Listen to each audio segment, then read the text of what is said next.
Hello there, and welcome back to the Cinema Asylum podcast. This Ken is one of the two superhero sci-fi experts. And you kind of look like Ken, except without the facial hair and stuff. Well, hey, listen, I'm pretty sure there was a Ken where you could shave his facial hair. Yeah, I just haven't gotten that kit. I am John Thompson. I am the action movie expert and the animation expert. I am Paul Allen, the horror expert. I am Matthew, the other superhero and sci-fi expert, and today we have a guest. I'm Garrett Russell.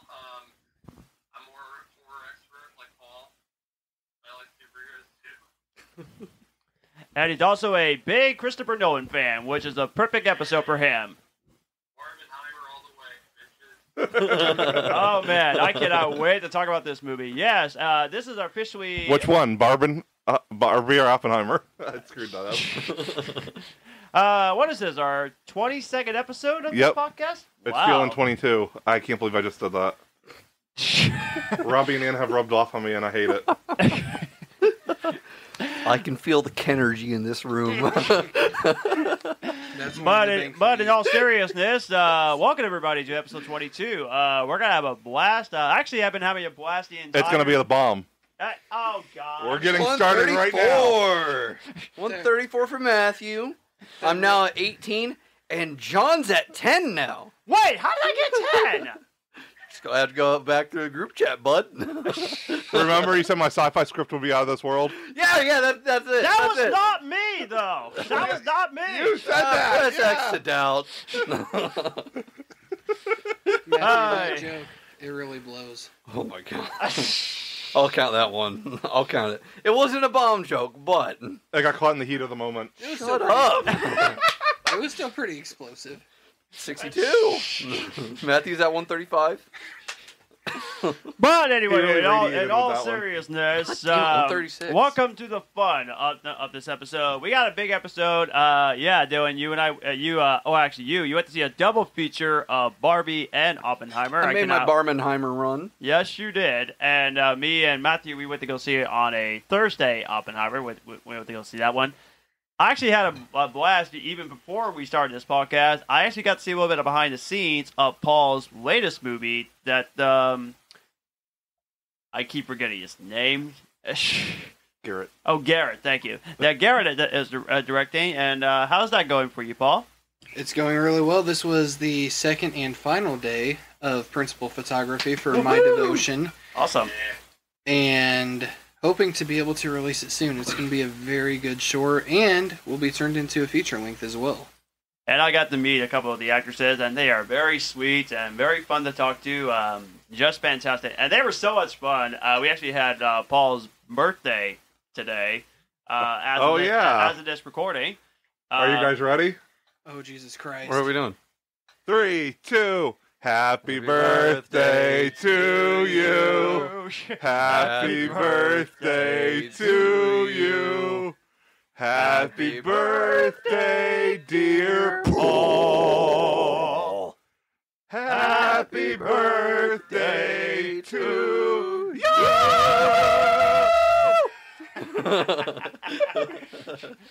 And many more. Okay, we're good. And now everybody's going to be like, what are these idiots? What, Garrett? That's the second time we've said happy birthday today. Yeah. Yes. Yes, it is. But now they got to wonder what kind of idiots we are on the podcast. Well, I We think just lost every single listener. I think they've well established we're idiots. Yeah. Y'all are the true OGs. Let's be honest. But anyway, before we actually get started with the podcast, the downloads and streams once again has gone up. Last time we checked, and we have over 700 downloads and streams combined. Yeah, we're at 717 now, so thanks to all the listeners for getting us there. Yes, thank you.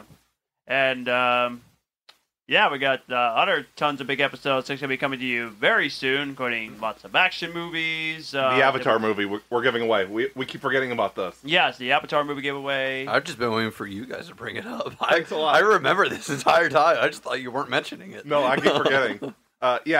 We were giving away Avatar if we hit 500 downloads and 100 followers on Twitter. We hit the 500 downloads. We are at 502 now. we haven't hit. Our Twitter has not went up.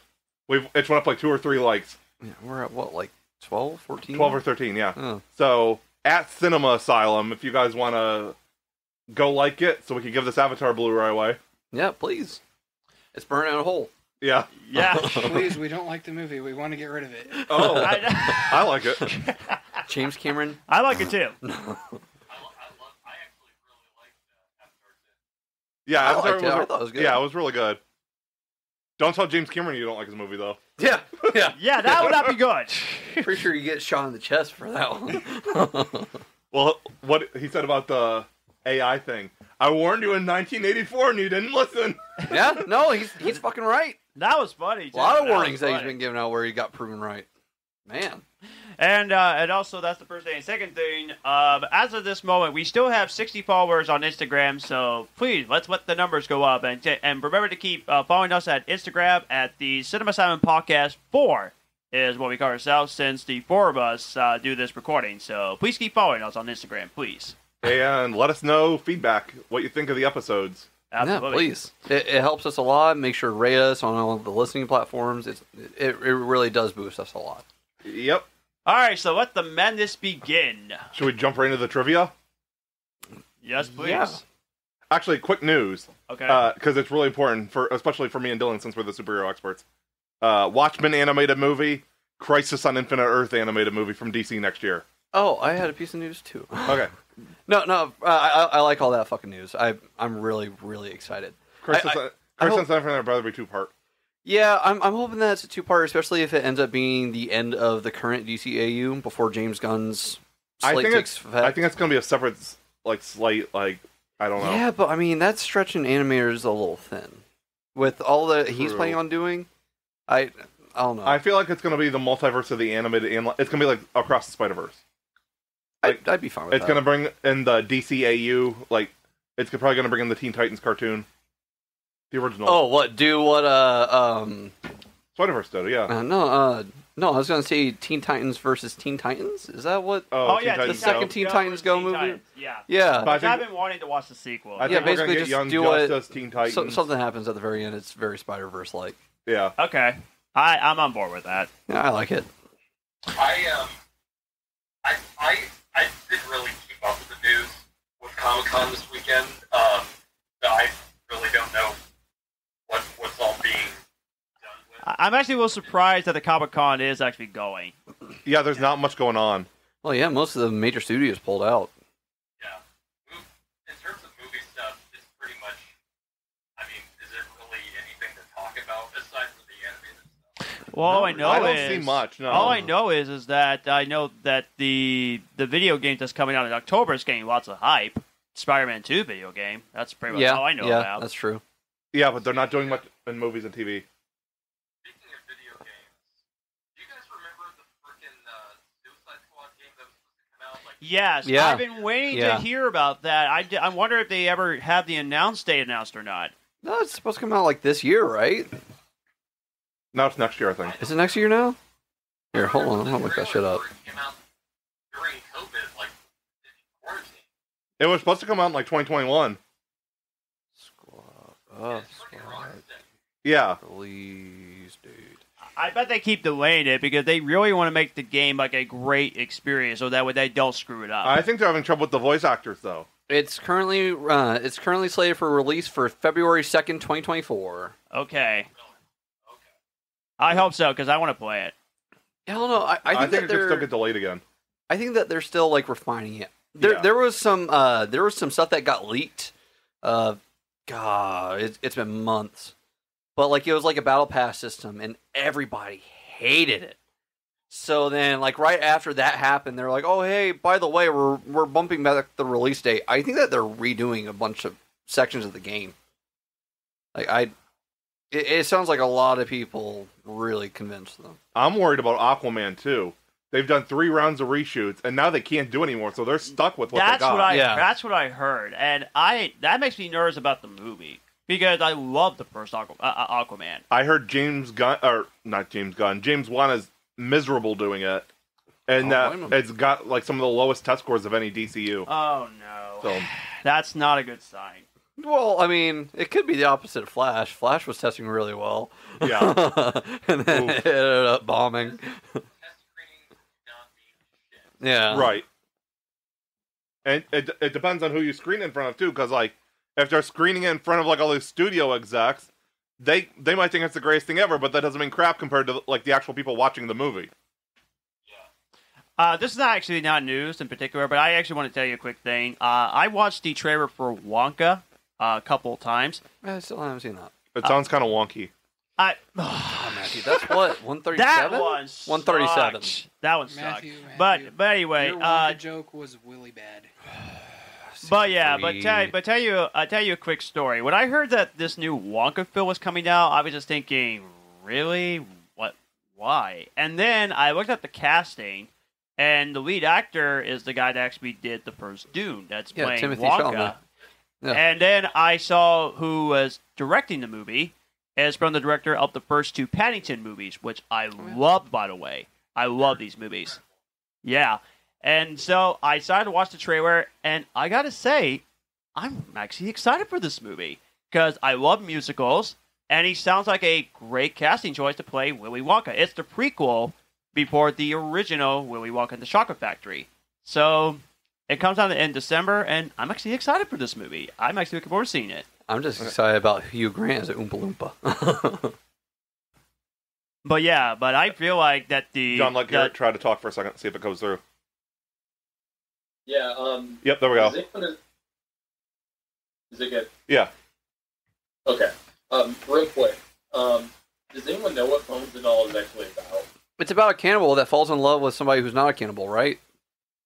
Yeah.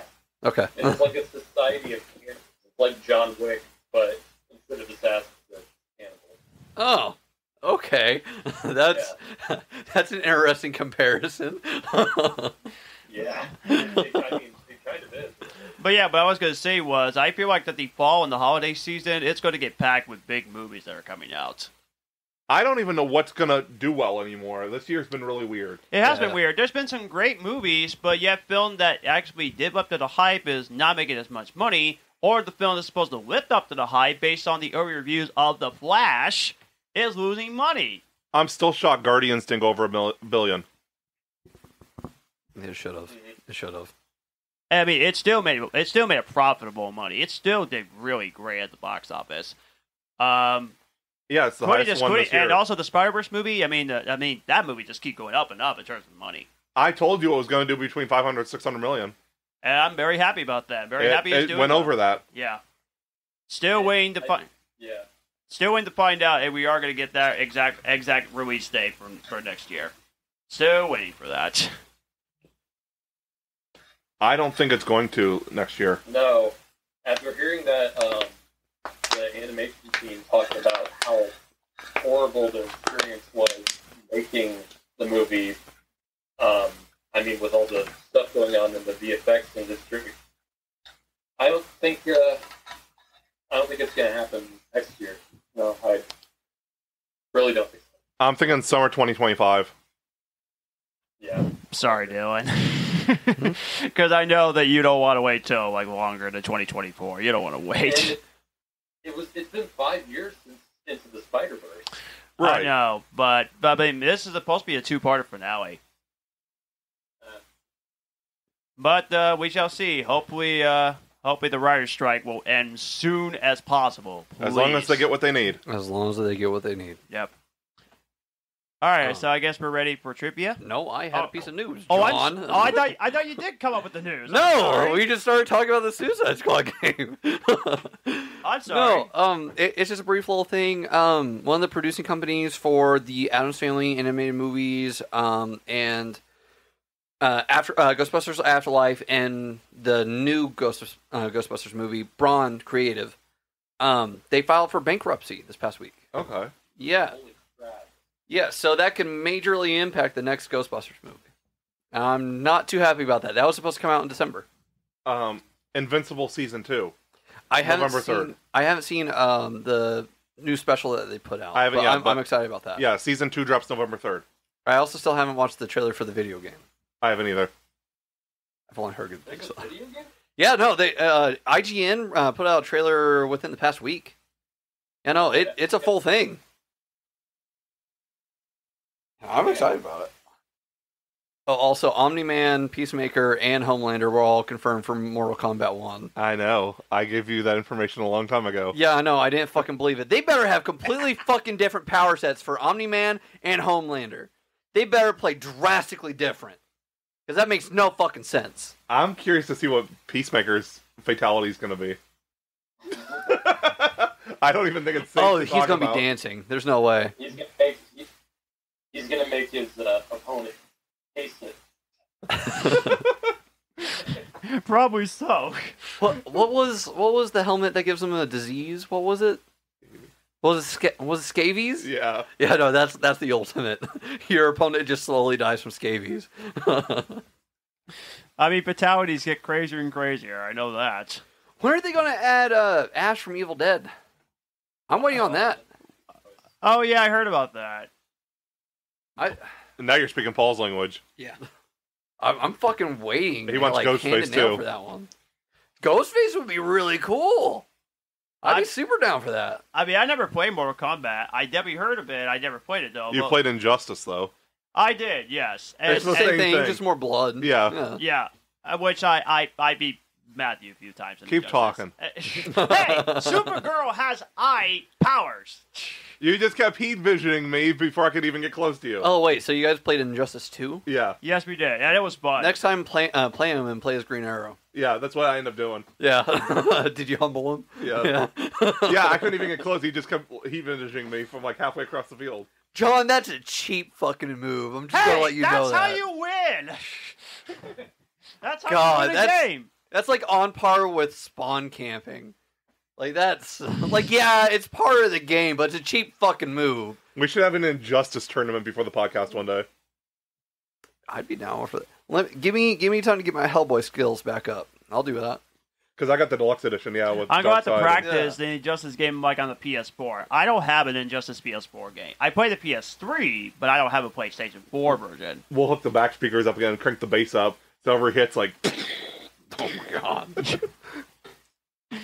By the way, I didn't mean to interrupt you about the news thing, Dylan. I'm sorry, my bad. No, dude, it's fine. It's fine. It's just I felt like that was like a major theme because now, first of all, the Ghostbusters movie, which wasn't going to be in limbo because of the strikes, is now currently probably in limbo because Braun's out. That's crazy. So unless Sony buys it, Yeah. unless Sony buys it, What's that, Garrett? Go ahead. Who's out of Ghostbusters? one of the producing companies, Braun, they filed for bankruptcy this past week. Oh. Yeah. That's another ring bell.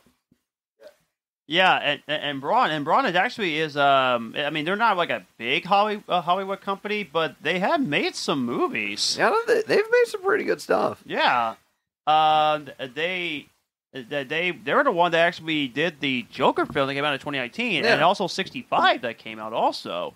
Oh, well. Oh, yeah, no, I remember that. Well, I mean, I'm not super impressed by 65, but It was good.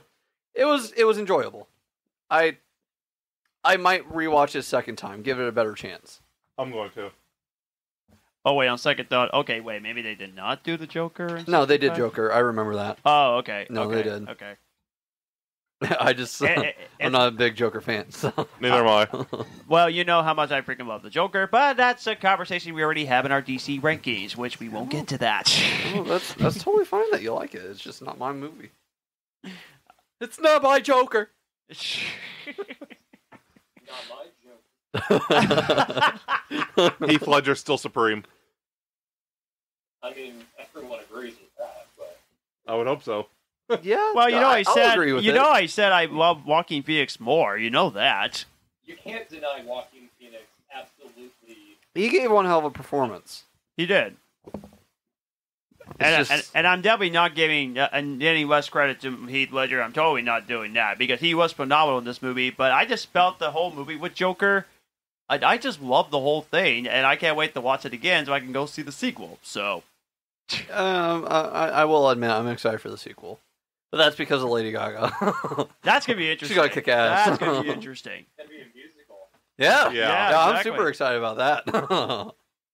I've never seen a comic book That's gonna be exciting. There's the Flash TV show episode. Yeah, it's what, like season 3, episode 20, 19? Something like that? Duet? Maybe. You're close. I think it's like 17. Yeah. I don't know. I the fucking exact love that number, but you're episode. almost there. Yeah. Here, hold on. Well, that's gonna drive me batshit crazy. You can go ahead with trivia. I'm done. Okay, you guys ready for some trivia? Yeah, I'm ready for it. So it's a multi-layered question because there's 2 answers for each part. 17. It was 17. Okay, I'm good. There's 2 answers for each part, and there's 4 answers. Oh my god. So 8 total answers. Which actors has Christopher Nolan worked with the most, and in how many movies were they each in? It's which 4 top actors, So 4 top actors. Okay. and how many movie? You don't have to tell me the movie titles, but how many movies were each one in? Hold, I'm not looking anything up. I just need to keep. You better track not of this. be. Okay. I know that Christian Bale has been in, let me see, Batman Begins, The Prestige, The Dark Knight, and The Dark Knight Rises. So he's been in 4 of those. Michael Caine was in also in Batman Begins. He was also in The Prestige.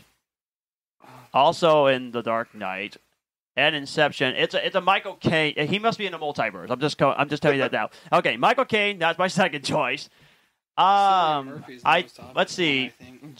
Joseph Gordon-Levitt. I think he was in 2 of them. I think. Or yeah, he was in 2 of them. It was Inception and The Dark Knight Rises. So that's my third choice. But the fourth choice, I will say Tom Hardy, who was in Inception and also The Dark Knight Rises. So I'm gonna say Bill Spore. You just gave me my final one. let me tell you I'm up. All right. Yeah.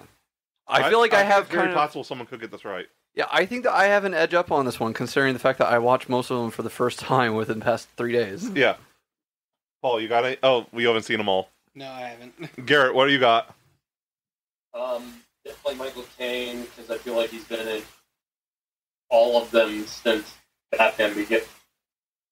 Cillian Murphy's been in a bunch of Oh yeah, Cillian Murphy. Yeah. Okay, yeah, Cillian Murphy. That's gonna be my next choice. Yeah. Michael Caine's Dunkirk. I don't know if anyone off that. No. Yeah, he's a voiceover. Oh. Oh, okay. Yeah. Interesting. Okay. Tom Hardy.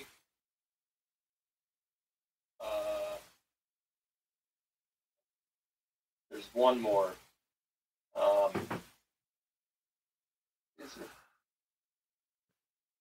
Well, at least I thought about the 5 actors. I mean, you said Cillian Murphy, so thank you for reminding me it was Cillian Murphy also.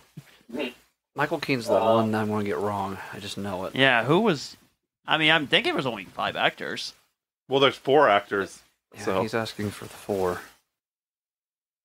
Fuck. Christian Bale. That's my fourth choice. okay. Okay. Dylan, what do you got?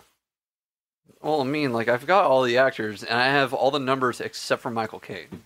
Okay, what do you Michael got? Caine, I'm trying. Okay, so I'll go ahead and list the actors that I have numbers for.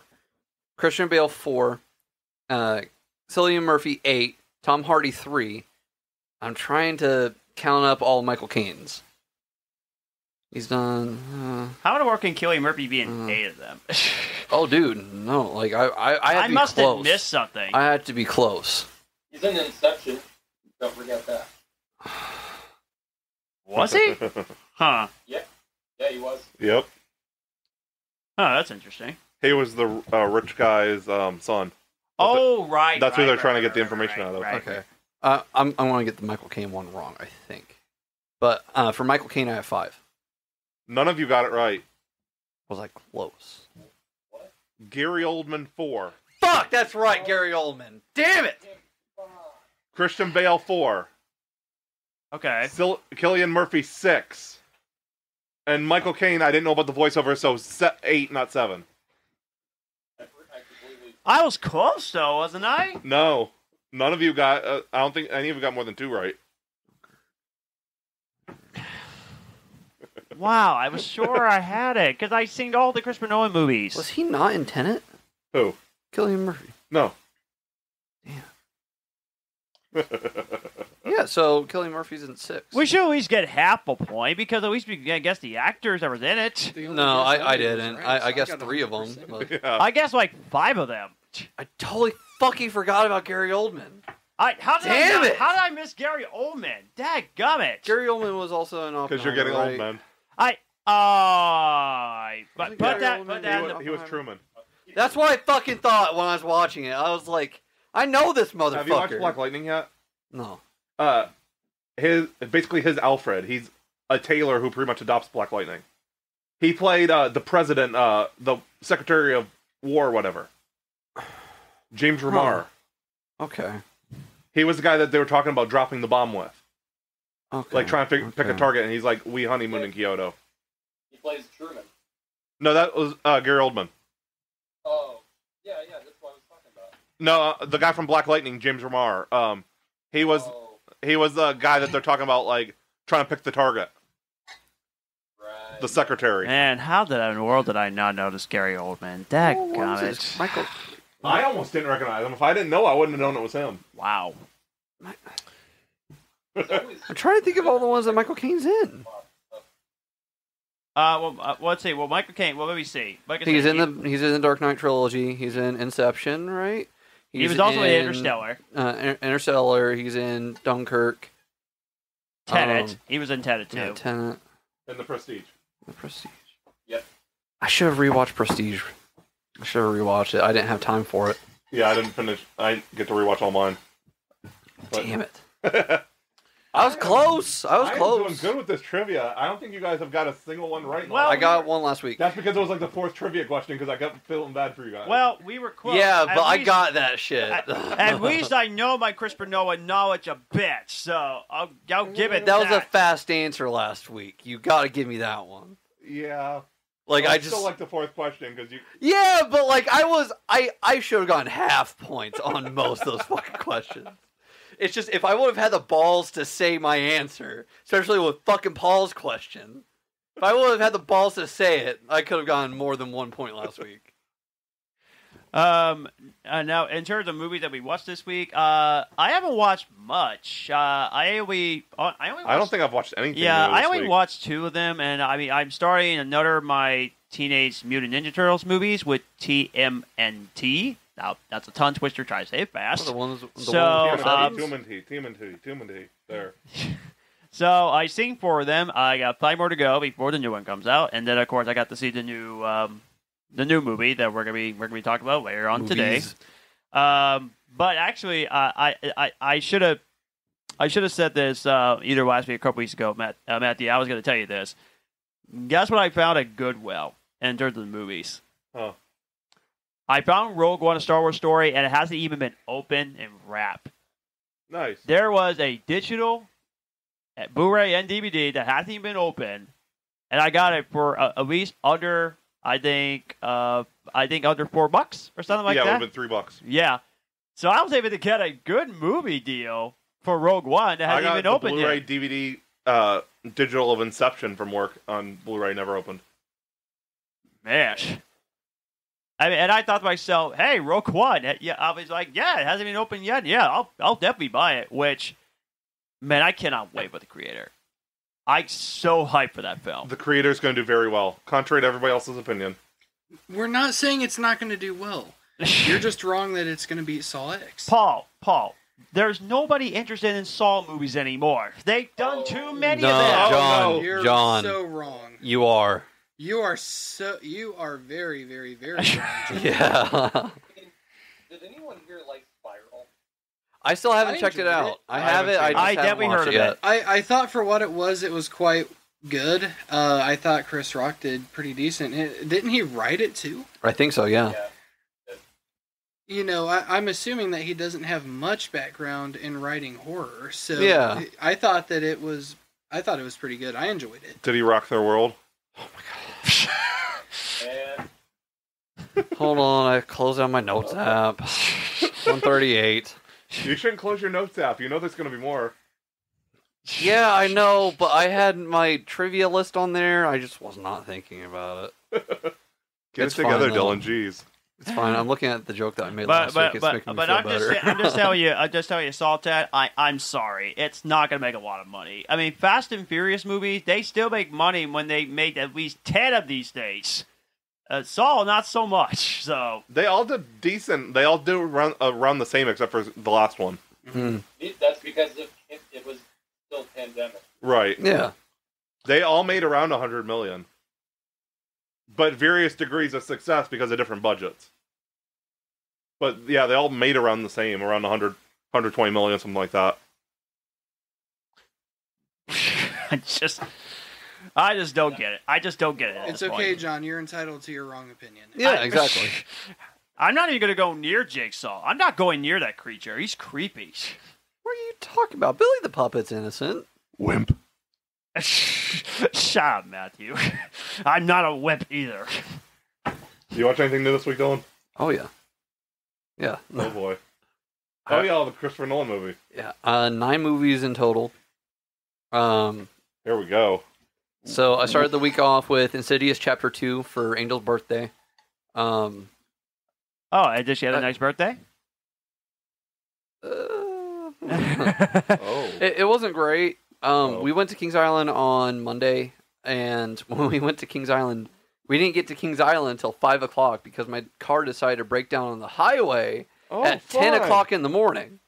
Oh, no. So that went super great. We didn't get back home until like 1 o'clock at night, and we left Kings Island at 9. I had to take back roads the entire time. It was a 3-hour drive. Oh, man. It sucked. We got to ride rides. I did the slingshot, which I have a very, very, very bad fear of falling. So that was interesting. But other than that, it was okay. She was upset that we didn't watch the original Insidious, but I was like, I'm not watching that shit again. I was like, I'd rather get through like I'm the not other watching movies any than of do the it. Insidious movies. No thanks. Did she have Insidious intent? Thank quiet. God. What was that, 139? Yeah. It's going to 140 tonight. Yeah, I know. It's Without a going to doubt. fucking blow past 149 tonight. Or 139. I guarantee you, I'm not going near 100. I guarantee you, it's not going to happen. We'll see Eventually where it'll we happen. are. You Yeah. just prefer 50. Yeah, Garrett, if you don't get what's going on, Dylan's keeping a record of all the puns, and for every 10 or 20 puns, eventually he's getting a squirt gun, and we're getting squirted every 10 or 20. Oh, yeah, yeah. It's like birthday spanks. Huh? You're gonna need a fucking super filter. Yeah, no, I'm planning on it. I'm going to get, like, the hardest and most industrial water gun that I can. We're going to do it in the middle of winter. No, because we're doing it outside, too. Nope. Better bring your ponchos, boys. What can I say? It's the Maybe you should stop breaking up the bad jokes, Matthew. How many Mr. Freeze puns are you gonna make? Oh, it's going to happen. There's Yeah. going to be a bunch. Tonight's forecast, a freeze is coming. Shut the fuck up. You're not telling me to the cooler. But Okay. anyway. So, I watched Insidious Chapter 2. I watched Following, Memento, Insomnia, Dunkirk, Interstellar. Today, I watched the 2 movies that we're going to be reviewing and the second Addams Family animated movie, Okay. which I really like that one. I like the animated Addams Family movies a lot. I know that a lot of people don't like it because of the character design, but it's truthful to the way that they were originally depicted. Okay, it was 8 Crazy Nights. What else did you do? Huh? You said Adam Sandler. Adam's Family. Addams Family, yes. Oh, I don't even know who that They're is. creepy and they're kooky. Oh, okay. Yeah. Okay. I thought you said Adam Sandler. No! Well, he said Andy Samberg. It's the Lonely Island. Are we sure John's not the high one right now? Man, I guess. I don't do weed. I don't do that. Thank you for not referring to it as drugs.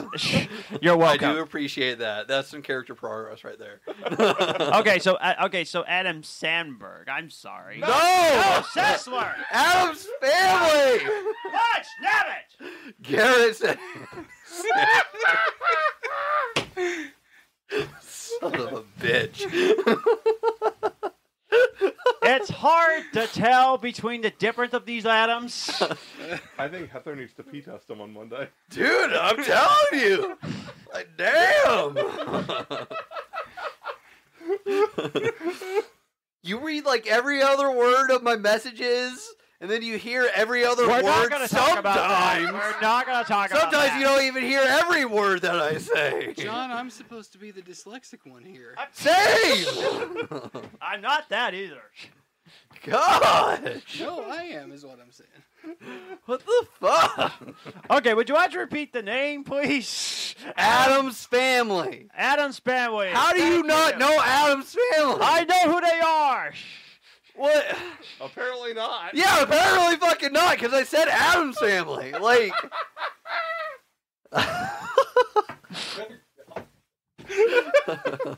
It's like this every week, Garrett.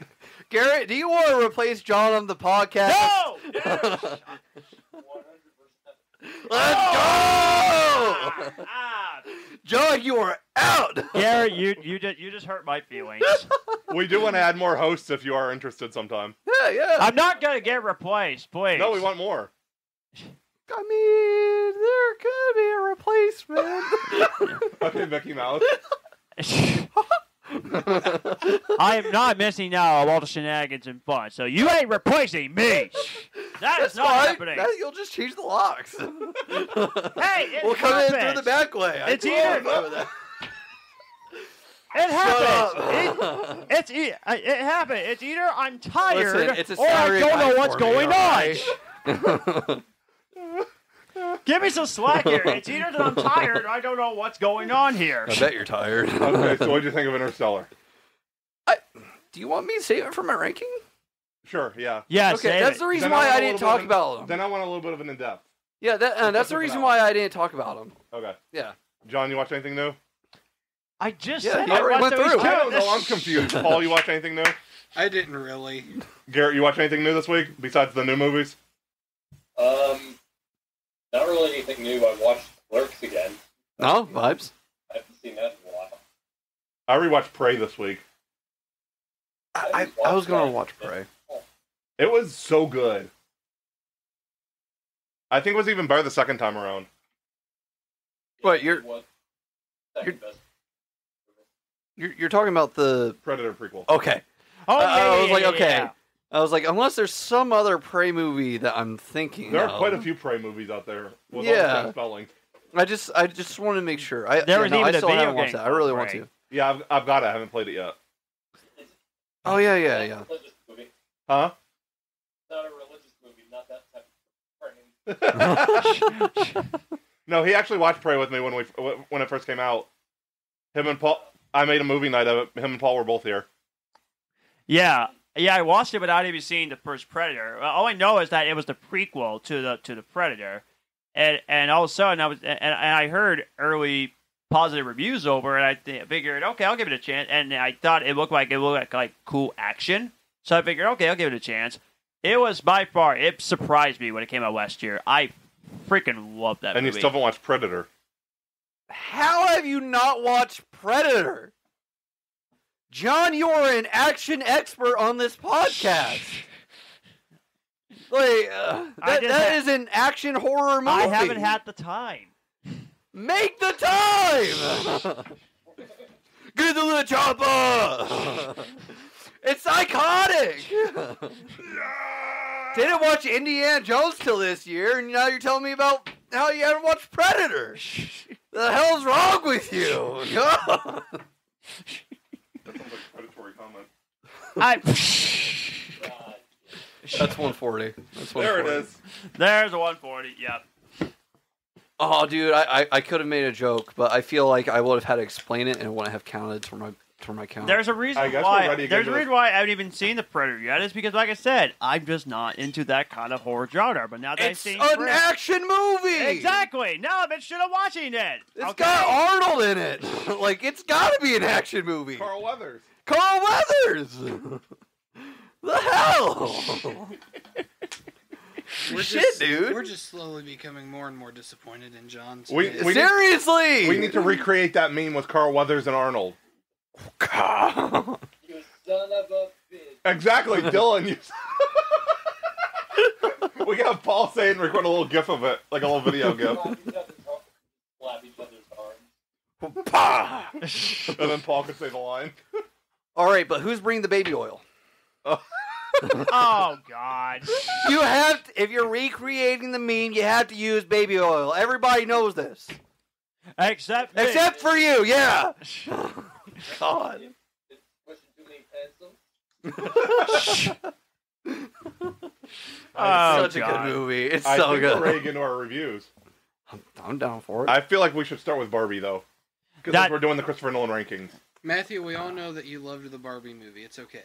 I can neither confirm nor deny that I've seen it without the Secretary's approval. I feel like the Barbie review is going to be shorter. Could we just have that as like a mediator between Oppenheimer and the Nolan rankings? That could work, yeah. Yeah, I feel like I'm going to be the only one really talking about it. Well, Garrett, too. Yeah.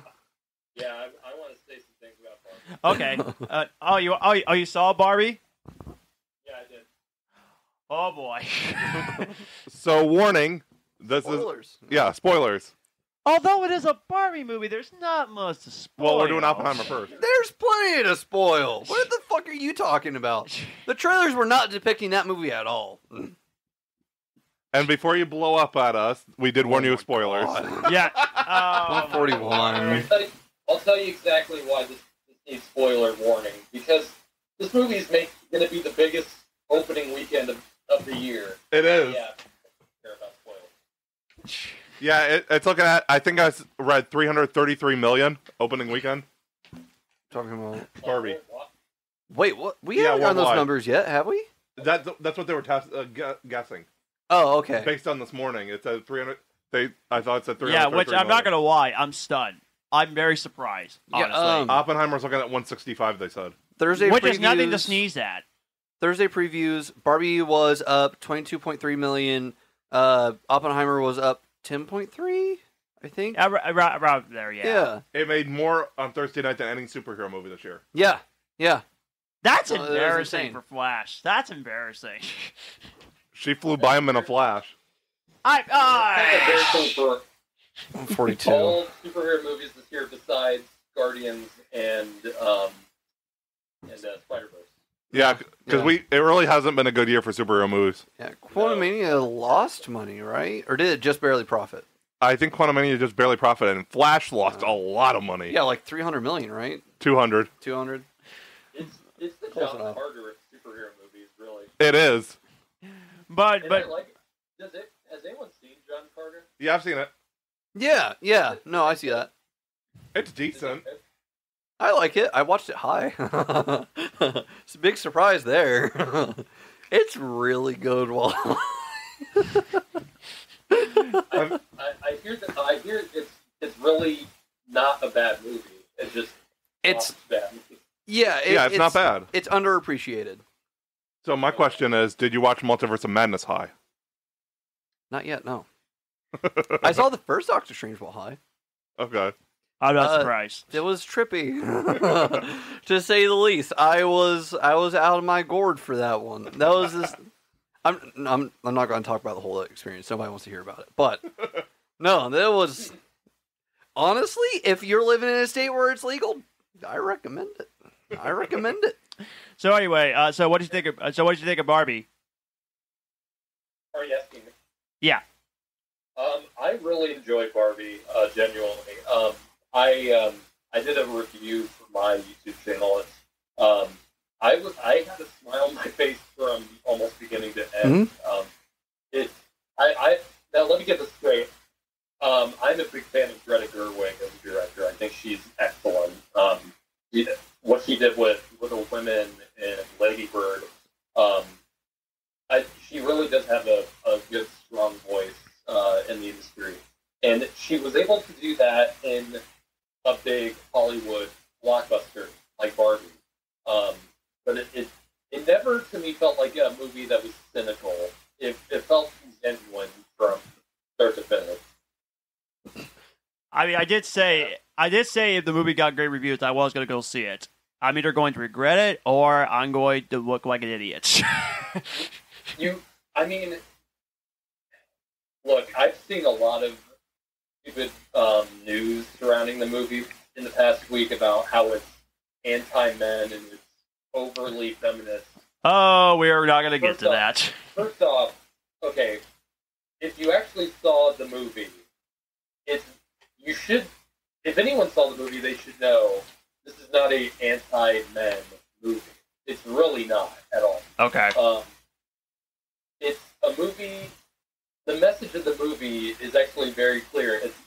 It's a movie that's against stereotypes. And it's against labeling people and putting them in a box. That's the message of the movie. And the only people who are saying this movie is anti-men haven't even seen it yet. Yeah, there's a bunch of the dude bros. Yeah. Matthew's grinding his teeth. I'm not doing anything. Okay. Yeah, right. I can clearly see right in your face. Are you mad about the dig that they made? I'm not. I just didn't understand. It seemed too pushy in a way. I must have misunderstood it. What seemed too pushy? Huh? What seemed too pushy? Just how strong they were beating the message, but I misunderstood it. I mean, maybe. To me, the message was to me at least was not saying that, like, because obviously the men in the movie are represented by the Kens. Yeah.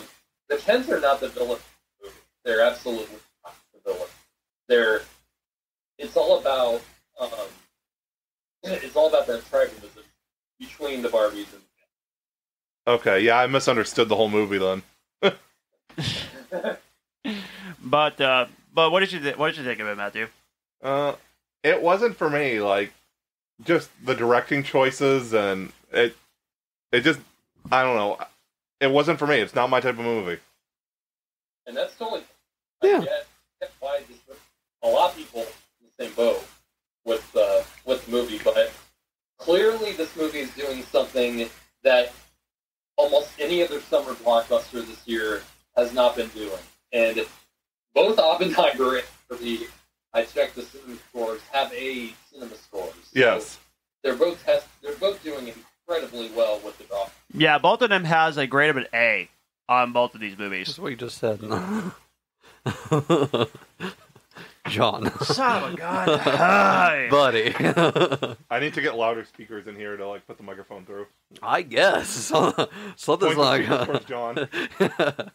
Don't start, Matthew. Don't Well, start. apparently you can't John, hear. do we gotta get you like a satellite dish or something? No, dude. Why am I getting picked on tonight? Jeez. It's so easy. I It know. is, it is. I know. But yeah, Dylan, what you think? I'm saving my review for in between Oppenheimer and the Nolan rankings. Oh yeah, I forgot we went out of order again. Well, it's because John immediately went for the Barbie Excuse review. me. Oh yeah, Nolan. We agreed about doing it in between, John. I'm all lost now.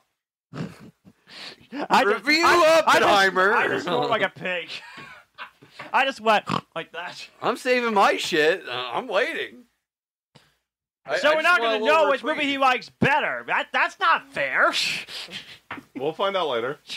I know. This whole thing just went up in smoke like the after effects of the bomb. I won't count that one. Crap. I won't count I it. have to. Repeat what you said. No, you don't want to know. Some days I just want to.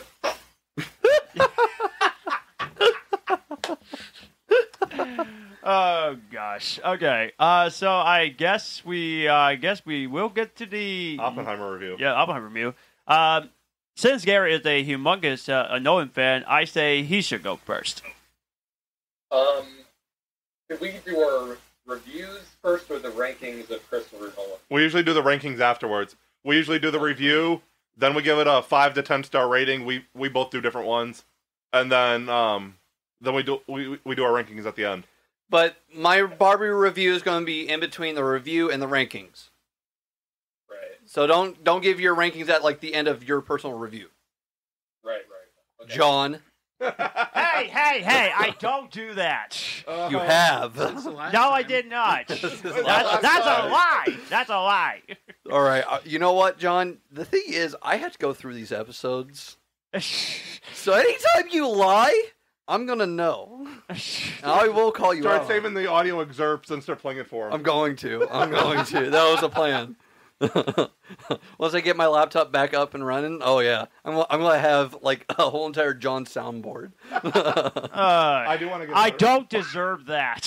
I feel like you do. No, I do not. I feel like you do. To be fair, Matthew kind of just inspired it. He's so, still like, mad at me about the Revenge of the Sith thing, Garrett. That's what's happening. He's still mad at me for that. John has Revenge of the Sith Third very from the low. bottom. Yeah, The Darth Vader null did not work for me. he has Revenge of the Sith third from last, and his Star Yeah. Wars rankings. I still love the movie, though.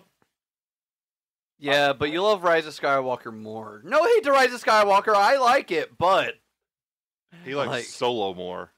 Hey, Shut hey, the hey, fuck up, hey, Matthew. hey. And Dylan and I defended Solo. Shut up, Matthew. Well, you guys are Solo on that one. Technically, I'm they're not, 'cause purposely there's not two of putting them. that on there. Matthew, they're not solo. There's two of them. Crap, yeah, that doesn't work. And, We're going off base, Garrett. Anyway, go ahead. anyway, we digress. Christopher Nolan is. I've gone on and on about this in my YouTube reviews. Nolan's my favorite filmmaker of all time. Has been since I was 8 years old when I first saw The Dark Knight in theaters. I've seen every Nolan movie. I've seen at least 3 times. Nice. Wow. Yeah. Yeah, that's true. And as soon as I can see this Oppenheimer again in IMAX 70mm film, I will. Nolan's made a lot of fantastic movies in his career. Made a lot of different ones too. I think Oppenheimer is Schindler's List. Oh, sorry. Oppenheimer is what Schindler's List is to Spielberg in terms of his career. That is Say so that, true. That's so true. Because I honestly think that this might be the most impactful in terms of the subject matter, because this is real shit that they're dealing with here. Yeah. It treats its audience with so much respect, because this movie is almost entirely, despite, with the exception of the bomb sequence, it's mainly based on dialogue.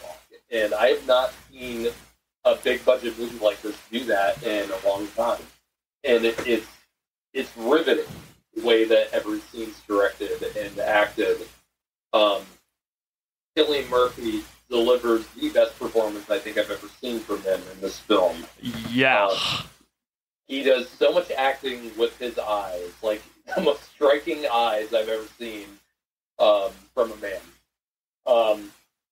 I think the only person who comes close to that is Alexander Dario's eyes, but that's a close second.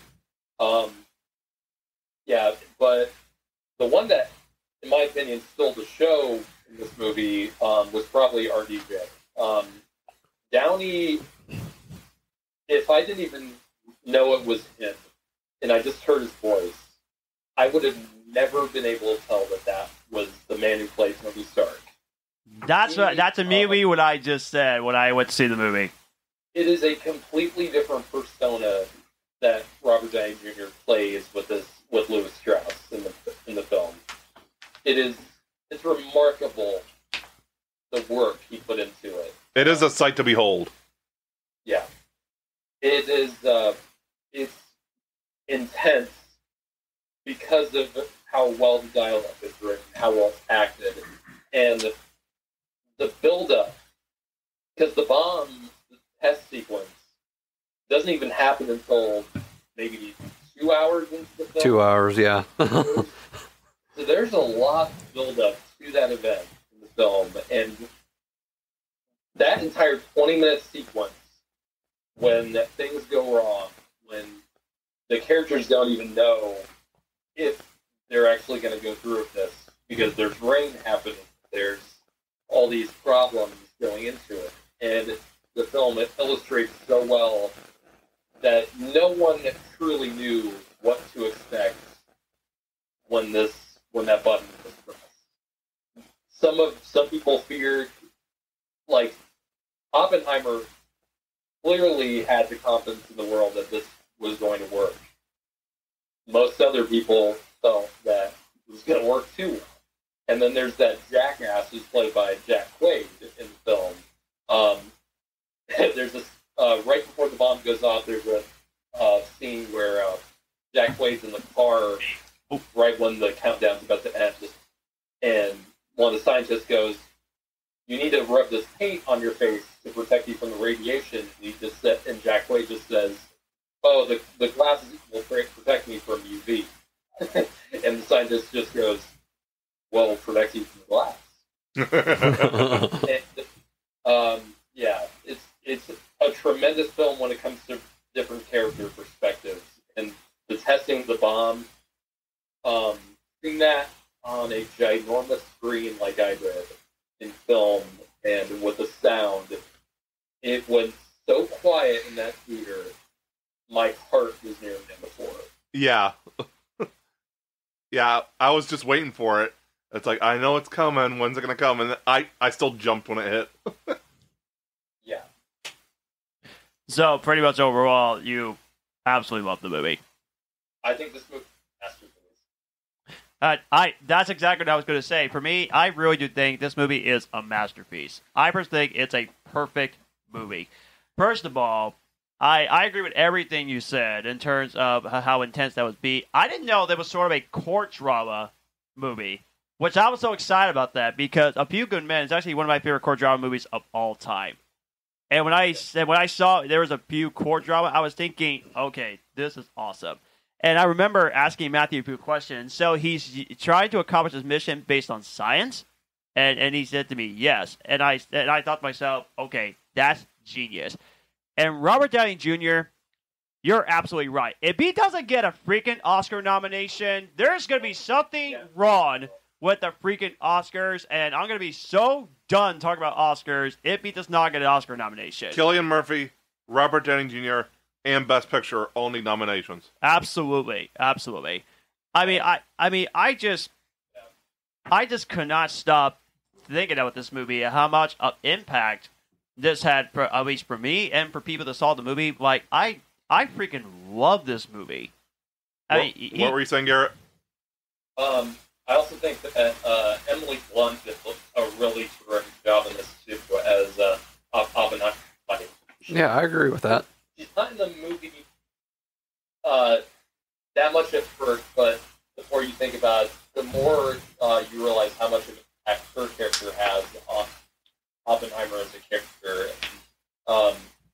He has so many terrific moments in the film too, where the film allows her to get her own perspective, and he's haunted by a lot of things that Oppenheimer did. Because Oppenheimer is a really complex character in the film, because in many ways he was the man who ended World War II, but at the same time he was kind of a schmuck. Yeah. Yeah. And he kind of maybe started World War III in a way. Pretty much. But when I was hearing more of the background, and personally for me, another thing I do want to get into is that the backstory of Oppenheimer, that was perfect. I love it that they told us the whole backstory of Oppenheimer. Like, before he was the one that was doing the bomb, he was a teacher. That's great storytelling. I freaking love that. But Matt Damon was very entertaining. I really like Matt Damon in this movie. He was freaking great in this movie. He was so much fun to watch. I mean, he was literally acting like a soldier that is pretty much is a how would you put it? Butthead? Like he was acting like a big soldier and said, okay, here's what we're going to do, and all that stuff. But he was great. He's sadly going to get overlooked because Robert Downey Jr. just stole the show. Mm-hmm. But he was great too. But overall, man, I just absolutely love this movie. It's phenomenal. I mean, 2023, man, it's been a good year for movies this year. This has been good so far. I like it. Not in terms of box office, but yes, the quality of a lot of films has been great. Absolutely. John Wick, Scream 6, Creed 3. Yeah. A lot of sequels, but I'm really excited to see what kind of original movies come out this year that might do really well. Dead Reckoning last week, I mean. Yeah. But yeah, Matthew, what you think of it? I thought it was really well. I'm glad they brought I do not know the guy's name. The cinematographer, Hoyt something. Hoyt Van Hoyt. Yeah. Same cinematographer as Dunkirk and Interstellar. He also did last year's. He did what? He did no Okay. Oh, okay. But I love his cinematography so much. And I like the score was amazing. It was. It's definitely one of the scariest movies to come out in recent years that's not an actual horror movie. Yeah, definitely. It was. The whole bomb thing is just intense. The build up and stuff. It was terrifying in a way. And even at the beginning of the movie, as the film does such a great job of putting him inside Oppenheimer's head as he's thinking about. It's like he can't escape his thoughts about science and atomic science. And all those insert shots of atomic structures and vibration stuff. A lot of times it fucking scares the shit out of you when it happens. Yeah, it's almost like he's haunted by what he could do and what he knows he will do. Yeah. And I also forgot. Rami Malek was in this movie. The guy that played Freddie Mercury and there were so many people in this movie. I know. I didn't even know he was in the movie. This movie has more cameos than frickin' Multiverse of Madness. It does. It's the Christopher Nolan multiverse of cinema. Yeah, I want to go through a list of how many, at least I can remember right now. James Remar. Yep. Dane DeHaan. Yep. Rami Malek. Josh Peck. Josh frickin' Peck. Jason Clarke. He's a big name, at least to me. Florence Pugh actually surprised me. Her role in the movie's not huge, but that her role also lends a lot to Oppenheimer's development as well. Right. Yeah. Have you watched the TV show The Gifted? I have not. Okay, it's an X-Men show. I've only watched like 1 or 2 episodes, but Emma Dumont, I think this was her first like major movie. Who was she? I don't know who she played. I know she played Polaris on the TV show, but let me look real quick. She played, I think, it was one of his love interests, I think. Mm-hmm. Yeah, let me look real quick. But yeah, but I was going to say too. I love the idea of when they changed it from color to black and white, back to color, back to black and white. I mean, no one knows what he's doing. She played Jackie Oppenheimer. Oh, really? Yeah. Okay. Oh, his brother's wife. One person I forgot to mention, Josh Hartnett. It was really great seeing him and stuff together. Yeah. Yeah, he hasn't been in much lately. No. Mm-hmm. But I remember him mostly from Black Hawk Down and 30 Days a Night. 30 Days a Night was so good. Yeah, that's an underrated movie in my opinion. It definitely is. H20. Wait, did some Halloween H2O? Yeah. Oh God, I forgot he was in that. Yeah. Wait, isn't Joseph Yeah, he is. Oh, he yeah. is? Yeah, no, he dies like at the very beginning. I He's need to one of the first rewatch that. victims. Yeah, that was a surprise to be fucking sure.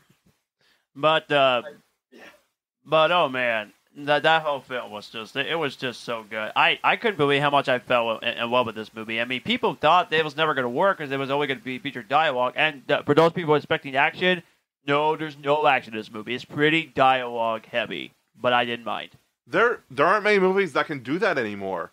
Be only dialogue, mostly 90% dialogue driven, and still captivate you. Oh, and I also forgot to mention the 3-hour running time. It feels like it's going by fast. I thought it did a fantastic job with the running time. After the test, it got a little bit of a little issue for me, but I had a headache, so other than that, it didn't feel bad at all. This movie, coming out of the movie, I had the exact same feeling I did when I first finished HBO's Chernobyl, because that's a mini-series and this is a movie, and both are based on true stories that are Gotcha. just kind of leave you feeling much worse about humanity than you probably already would. I haven't watched Chernobyl. I don't think I could watch it with the dogs dying. Yeah, that's true. That's only Okay. Okay, I feel like we should go to Dylan here and see which of these movies that he likes more. Well, What are you talking about? I'm not gonna say which one I like more before I give my Barbie review. He's doing his Oppenheimer review now. Yeah. John is jumping the gun today. I'm not. He wants to get it over with, so he'd be like, "Oh, you like Barbie better," or "Oh, you didn't like Barbie better." I'm starting to wonder if he's on speed. Yeah, that's what I'm fucking wondering. God. That's because he's Barbie boy and Barbie. No, I'm not. I haven't even seen the movie yet. Good lord.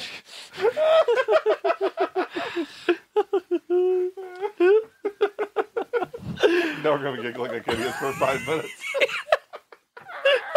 That was a fucking good I spent hours and hours after I got up. Okay, give me some slack. I don't know. I mean, it's known I'm not a Christopher Nolan fan. Blasphemy! His movies just aren't really my style. Like, I don't know, man. Like, this was a good movie. I'm not stupid. Like, it's the same as what I said with Rogue One, with Dune. Like, they're good movies. Like, they absolutely are. They're just not for me. Yeah. And with this one, there were a few moments where I was like, yeah, no, that's really good. Where what Christopher Nolan did, I really dug it. Like, after the bombings, when Oppenheimer is standing in that hall and all these people are on the bleachers, like stomping around and everything. That shit scares the shit out of me. Well, like the the foot stopping scene. Yeah, I like that. Well, it's like when he's talking and like everything behind him starts shaking. Yeah. So it shows that he's like starting to like break down, like anxiety is really getting to him. And then like everything goes silent. Yeah. And then you like hear right when everything goes silent, you see a girl scream. Like obviously like she's really happy, but you hear like a scream of terror. And I was like, okay, this is really fucking cool. I was like, I really fucking like this. This is awesome. Did anyone get Terminator 2 vibes from that scene? Yeah. Kinda, yeah. Yeah. Huh. It happens twice in the movie where Oppenheimer, in his PTSD, just sees flashes like it's coming from another nuke. And it happens in that scene, and a girl starts to rot and decay from it. And then when he finally snaps out of it, he imagines he's stepping in a burnt, crisp body. Yeah. Oh, God. Yeah, it reminds me of the scene where the woman's up against the fence when the bomb goes off and like vaporized. Mm-hmm. I never thought of that till now, but yeah, you're right. That was like going on in the back of my mind. I wasn't actively thinking that, but yeah, no, I completely see it. Yeah. I don't know. There's not a whole lot that I can say. Like, it's like I can't rate this movie. Like, I could probably give it a rating, but like, I know that if I don't give it like a 10 out of 10, somebody's gonna be like, "Oh, well, it's because he's biased." Like, Yeah, no, exactly. I'm trying to remove my bias. I really am. Like, that's the reason why I haven't been saying a whole lot, is because I don't want to be like, yeah, no, I mean, it was okay. Because, like, it's just not my movie. Right. Like, I don't... Just like, no. Barbie wasn't mine. Yeah, like, it's a good Matthew, movie. I told you. John, shut the fuck up. I will wring your neck right here, right now. Shut I'm up. staying out of this. No, it's a good movie.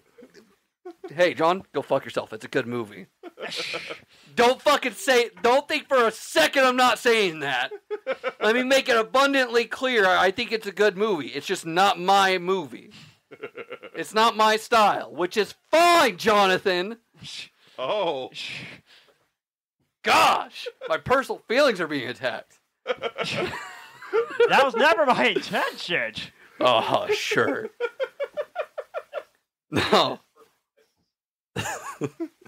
Yeah, no, I just like it's not my kind of movie. Yeah. But like it's a lot of people's movies. Like this is absolutely a 10 out of 10 for a lot of people. Yeah.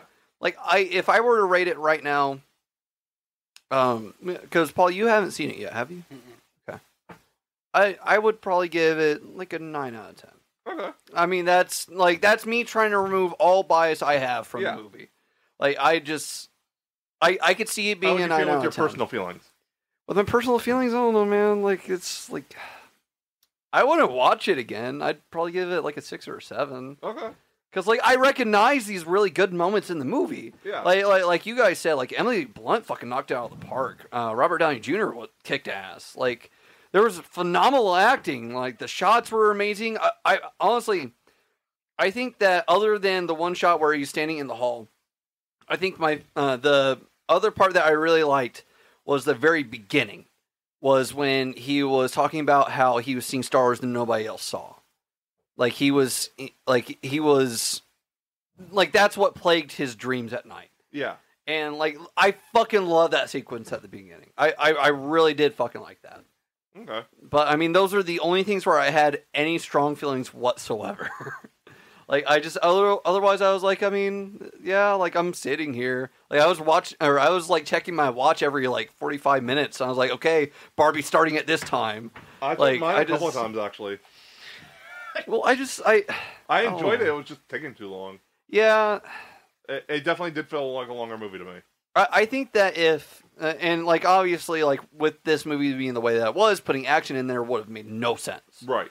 That is one thing that I appreciate concerning Christopher Nolan's filmography is when he does a historical film like this, which he's only done it like what 2 times, 3 times.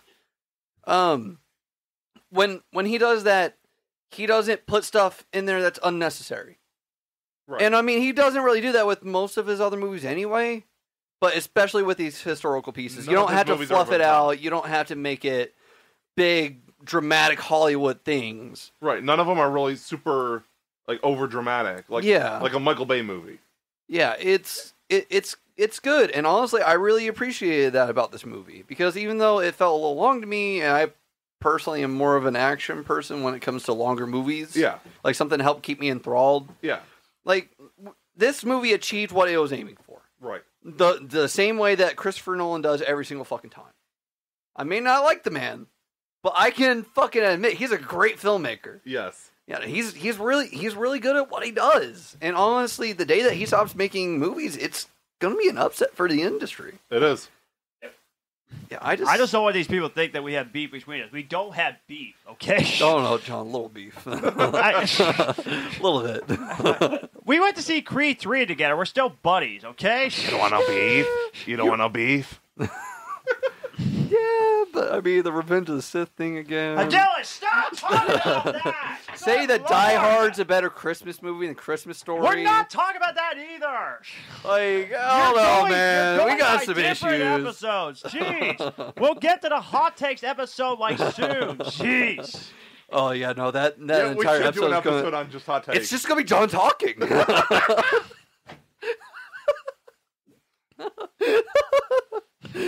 Unless somehow we get Man of Steel 2, it's just gonna be John talking.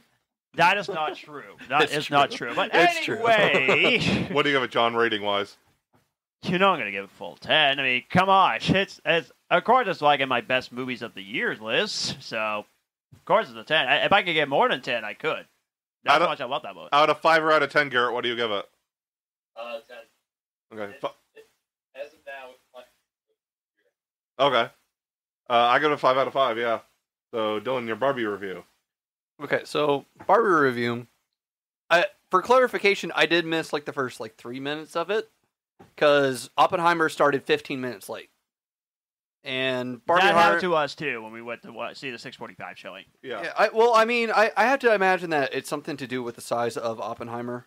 The file? Yeah, because I mean, if the IMAX reels are fucking 6 feet wide, no, the digital file has to be insane. And 6 miles long. Yeah, like they had to create special spacers on their reels for Oppenheimer. So there's something going on with the file. But Barbie, same as Garrett. I was smiling the entire time. I was laughing. I had a great time. I liked the themes of the movie a lot.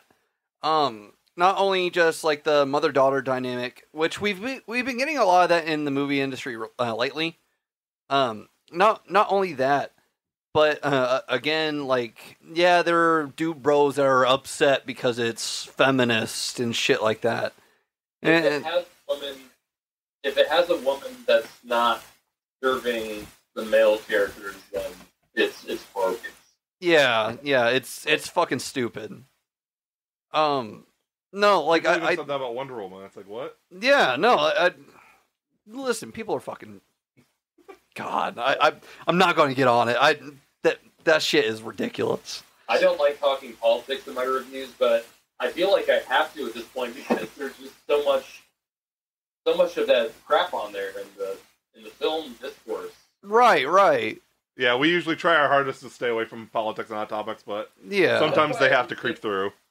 That's why I haven't seen Sound of Freedom yet, is because I do want to see the movie, but when I review it, I'm afraid that people are going to watch it and completely take my words and spin them around.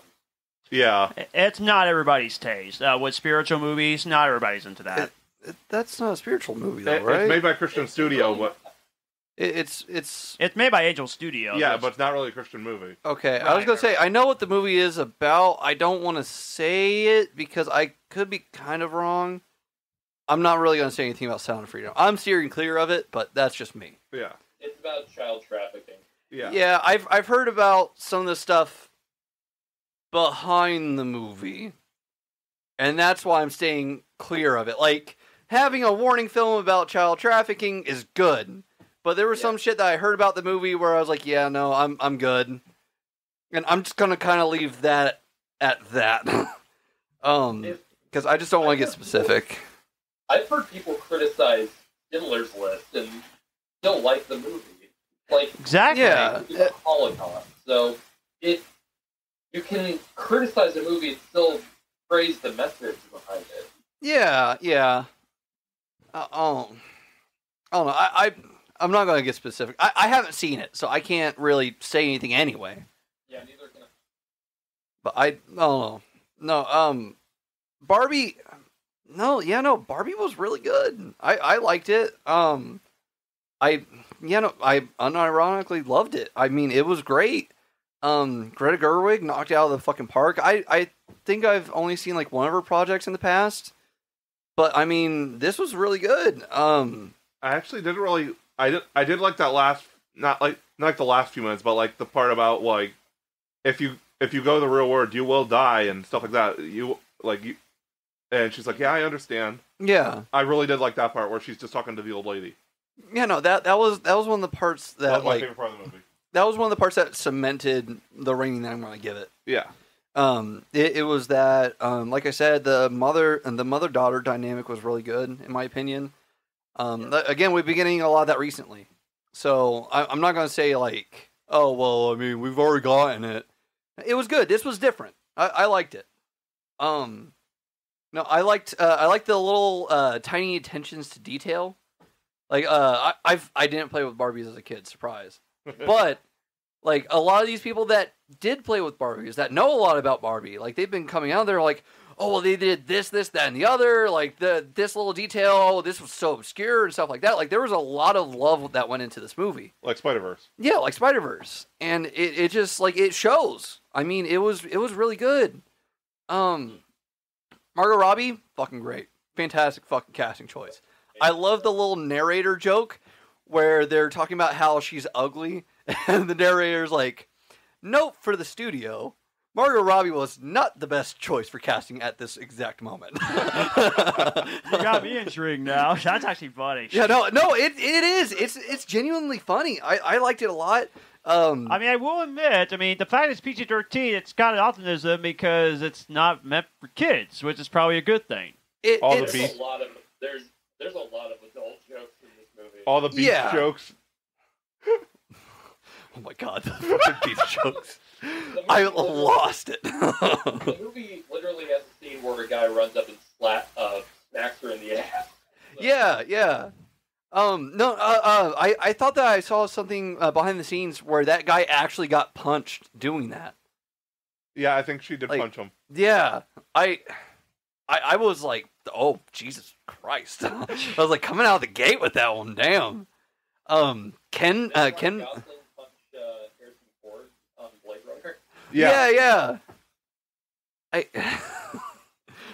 I want to know all the behind the scenes stuff about this movie. I really do. You're gonna watch every special feature when you get it on Blu-ray. Oh, dude, for sure.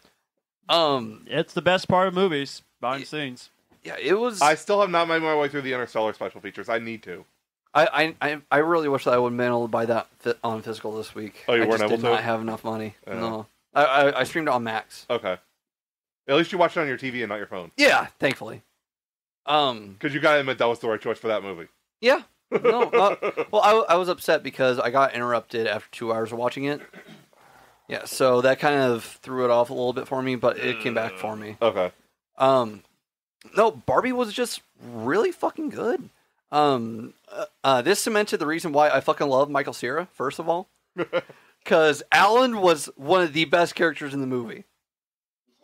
It's just fucking hands down. Like, I'm never going to leave this place. Like, I love the energy that he was going off. Simu Liu, great minor antagonist, I would say. Like, he wasn't even really an antagonist. He was there to kind of foil Ryan Gosling's Ken. And I like that. During that scene towards the end, when they start moving their hands, I thought we were going to get some Shang-Chi action. Yeah, no, me too. I'm a huge musical nerd, so I fucking love the musical aspects of it. I heard Ryan Gosling actually really sing that movie. Yeah, no, he does a couple times. Yeah, on second thought, he did do La La Land, which I heard he was good in that movie. So yeah, no, I'm staying away from La La Land. That was a overrated movie for me, and I haven't even seen it. I'm planning to watch La La Land. I'm pretty sure I would love it. I might. I'm going to give it like another 5 years, and then I'll touch it. Hopefully, we'll be around for 5 years. Maybe you'll eventually watch it in La La Land. Shut up. I'll add it in a minute. Thank you. That's probably what, like 143, 142, something like that. I don't know. No, we're at movie length. No, it was really, really good. I fucking loved it. I can't wait to rewatch it. I think I'm going to see it again tomorrow night with my fiance and her friends. Okay. Yeah, no, I loved it. I thought that it was great. Like I said, the themes were great. I think it was shot really great. Their acting was honestly fucking top notch. For making a fucking Barbie movie, it really surprised me. I was like, John's been saying this entire time, I don't know how you can make a Barbie movie. It works. For what could have been a completely soulless corporate product of a movie, an artist actually made something that was unique with it. Yeah. Soulless commercial. Just like the Lego movie did all those years ago. Soulless commercial, you mean like Space Jam 2? Yeah. Shut up, Matthew. I love that movie. Shut it. I'm with Matthew on this one. I watched that high, and I couldn't even say the movie. What I was going to say, Garrett, I mean, the only reason why that I just didn't think it looked good because I just didn't care for the marketing. I didn't care for Barbie like at all. I didn't like the teaser, the trailers that much, but maybe they did it on purpose for people to go see the movie and then be surprised that it's actually good. So I'm gonna go with that expectations. For That's that. your defense for right now? John, the Yes. movie is very different from the trailers. Really? They hardly show like any of the story for it. Okay. Yeah, no, it's like they show like the very bare bones, and it's literally the first 15 minutes of the movie. Huh. Yeah, no, Interesting. No, I mean it. Like it will make sense. Like it's good. I fucking loved it. Honestly, it's a different kind of movie. It shows you that trailers don't mean anything. Yeah, no, I'm like I said, like Or they it's- could mean everything. Batman vs Superman. Well, yeah, but I love that movie. So. Yeah, but the fact that they showed Doomsday in the trailer was a big mistake. Yeah. Well, people were mad that Spider-Man from Captain America: Civil War, they showed it in the trailer, and people weren't happy. That was a good move, though. It was. That was a hype move. Doomsday, you show him in the trailer, you know Superman gonna die. Yeah, I know. Yeah, which don't show the freaking scenes on Twitter or Instagram. Stop doing that. I hate when we don't need to get on that again. Yeah, we're not going to get into it. Within 3 weeks, don't fucking do that shit. Yeah. Yeah, go fuck yourself if you do that. I'm not going to get on that rant again. I said it once. I shouldn't have to say it again. So, what would you rate for Barbie? I'm between a 9.5 and a 10. Because leading up to the finale, I was like, okay. I was like, this is like an 8.5. And the last like 10 minutes, it just like kept bumping up half a point for me. Ah. So like at the very, very fucking end, it was a 10. That last joke.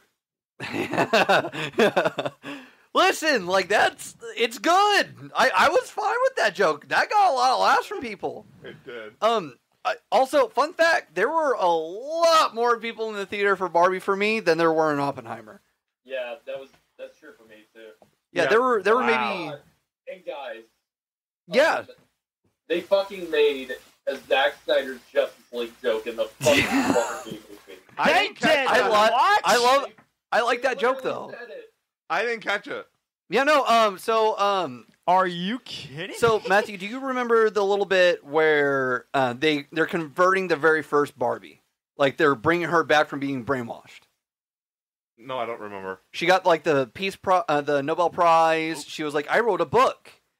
Like it was the very first one, and when she was like, man, I feel like I was in a dream where I had this immense love for Zack Snyder's Justice League. No, I did not catch that. It And- actually makes me kind of mad. Well, No. like okay, That means you it's have to what see I've it been again. saying this entire time about how I don't. It's those specific fans. Yeah. That's what the joke was about. It wasn't Okay. just about people that love Zack Snyder's Justice League. Okay. It was about those very specific fans that were super fucking annoying about it. I think that's when me and Anna went to go get our drinks.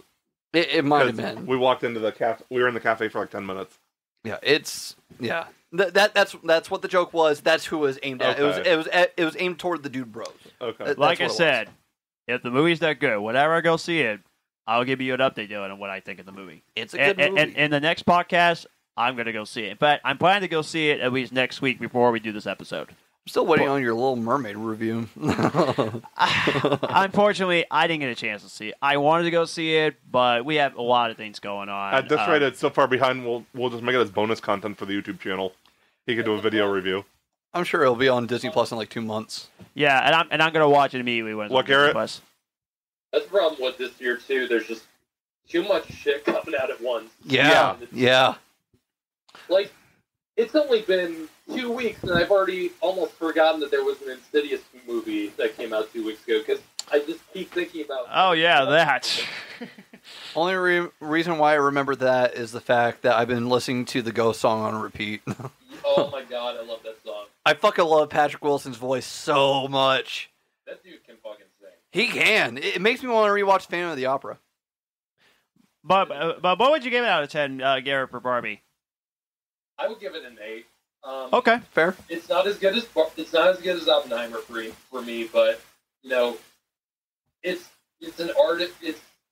It's someone's passionate vision behind the camera, and Yeah. even though sometimes they can be flawed, it never felt like it was. It never felt boring. passion projects are always better because it's based on the director's vision, not just some corporate construction. Yeah, like they made the movie for them. Yeah. Yeah. I do have surprises. I do want to be surprised that I would love this movie. I mean, it did get me with Top Gun Maverick last year, so it could do it again with Barbie. That's why I'm waiting for Rebel Moon. Matthew, you're at 143 now. Okay. I just added it. So, yeah, you said you like Barbie better, Dylan? Yeah, I like Barbie better. So, It's yeah. just, it was more up my alley than Oppenheimer was. I predicted Well, I mean, it was obvious. Like, Yeah. I've been saying this entire time. Like, I'm not a big fan of based on true events films. I'm not a big fan of Christopher Nolan's You know what, style. It just wasn't my kind You know of what? movie. I forgot that you don't care for true events movie. I clearly forgot that. Yeah, no, I just... Sorry, I really don't care Dylan. My about bad. I guess it's time for our Christopher Nolan rankings. I kind of want to go first. him. Dude, that's fine. I'll go last. I'm pretty sure you guys will be upset at me for at least one of the movies. Because I got a hot take right out the gate, and I'm really excited to just hear the craziness. Oh no. In last place, Dunkirk. Okay. Really? And I'm not upset about that. Really? Yeah. Okay. At 11, following. Huh. So you prefer the movie that started it all before Dunkirk?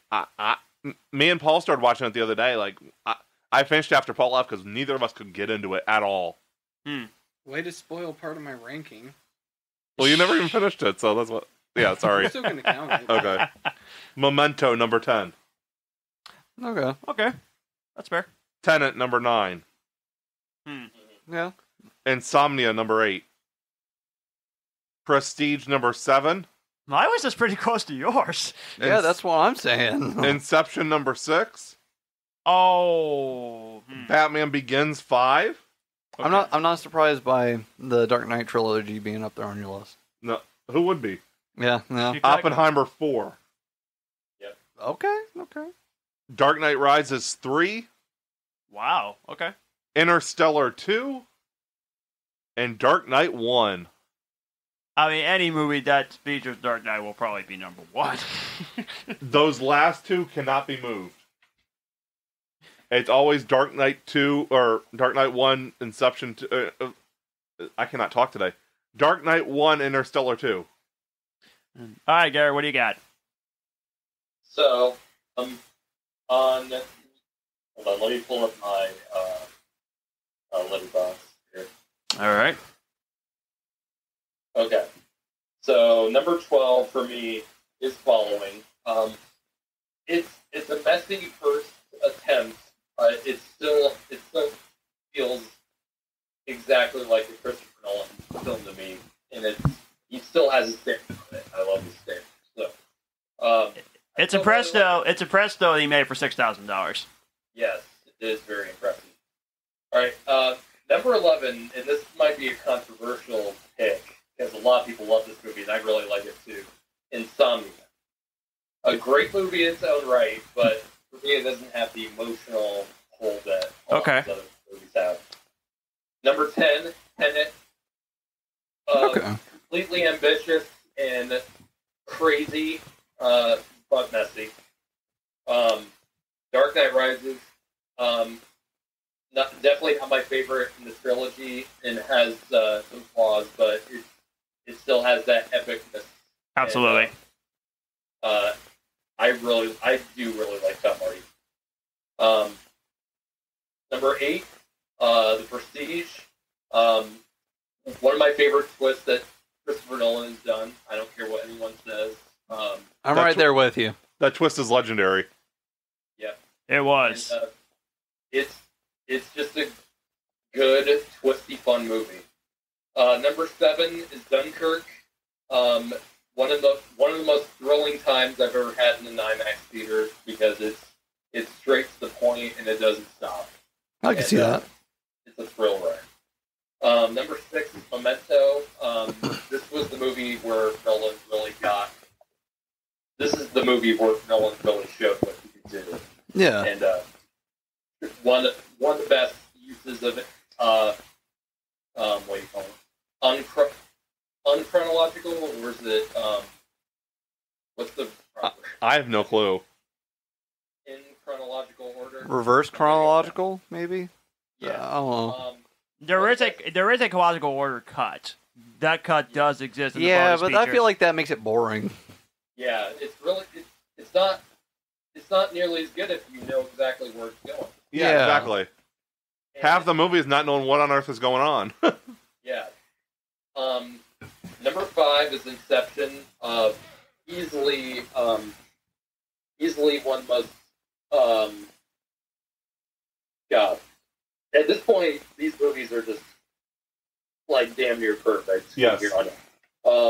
Inception has one of the best casts he's ever assembled outside of Oppenheimer. Absolutely. I remember seeing this movie and was so confused about how everything was put together, and it's a puzzle piece that brings me back time and time again. Number 4 is Batman Begins. Probably my favorite origin story in a comic book movie ever. That's incredible. Understandable. Perfected figure. Number 3 is Oppenheimer. I've said all I want to about this movie. I think it's his magnum opus. Number 2 is Interstellar. Probably the most emotional movie that he's ever made.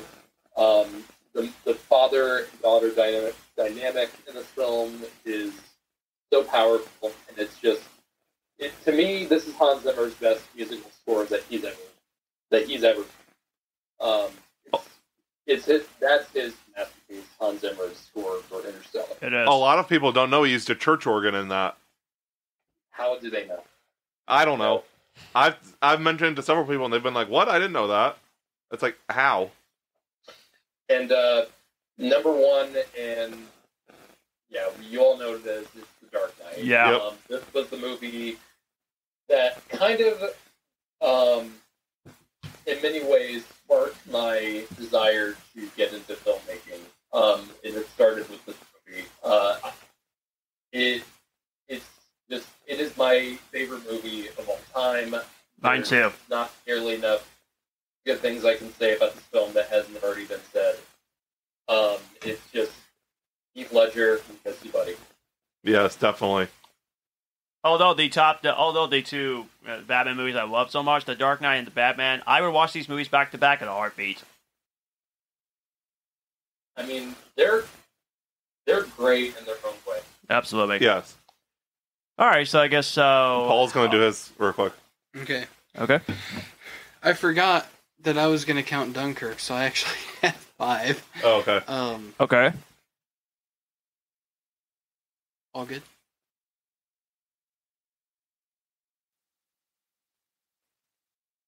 Okay. Yeah. I just want to make confused there sure. for a minute. I just want to make sure of something. Okay. Is everything okay? Yeah. Yeah, no, it'll be perfectly fine. Okay. Oh, Jesus, I'm nervous now.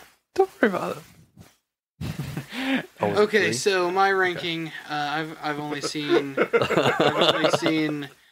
5 Christopher Nolan movies, which is a shame because I hope that my career parallels his, so I definitely need to study up, watch more. But without further ado, last place, and this is so painful for me to say because I love historical movies, I love war movies. Last place for me is Dunkirk, but that's only because I need to give it a solid watch through. Okay. Before I determine a final position. I would... What in the world is that? What is that sound? Huh? We heard some sound. It sounds like a Jeopardy theme song. Dun dun dun dun dun dun dun. It didn't sound like that. What the hell were you listening to? It just reminded me of that. I would say The Dark Knight Rises next. Okay. Again, I love The Dark Knight Rises, but to me it's the weakest of the Dark Knight trilogy. That's true. You know. I agree. Still a great movie. It is. Then I would say Batman Begins. There you go. I really enjoy it a lot. Then in second, and this is a movie I just recently saw because of Matthew. Inception. Are you glad you watched it? Oh yeah. That movie was so trippy. It is. I almost wish that I would have watched it high, truthfully. Because You're giving me it's ideas, so Paul. trippy. What? So you're giving me ideas, Paul. It's really good. I enjoyed it. I thought the story was very original. Yeah. The acting, of course, top-notch cast as always for Christopher Nolan movies. Yeah, so that's my second. And then first, like everyone else so far, The Dark Knight. Yeah. One of the greatest movies of all time. It is. Which for me to say that as more of a horror fan might be shocking, but it's one of the greatest movies of all time. It is. It is fantastic. Yeah. I watched that so many times. It's always at a great time to watch The Dark Knight. I mean, Oh, no yeah. matter what movie you actually. It's one of only 2 movies I've seen over 100 times. Okay, so I guess I'll get to my movie rankings. Now, just to let you know, like the One more thing, John, Okay. and we talked about it. Paul has agreed to watch Interstellar with me sometime. Oh, Paul, you haven't watched Interstellar yet. I watched maybe the first 10 minutes Yeah. back when it first came out. Whenever it hit Redbox. And at that point, it didn't interest me. I don't know about now. I don't even remember what it's about, truthfully. So I have agreed to watch it with Matthew to see if I actually enjoy it. And there's no other way to watch it but on a big screen. That's one of those movies, like, it is a big screen movie.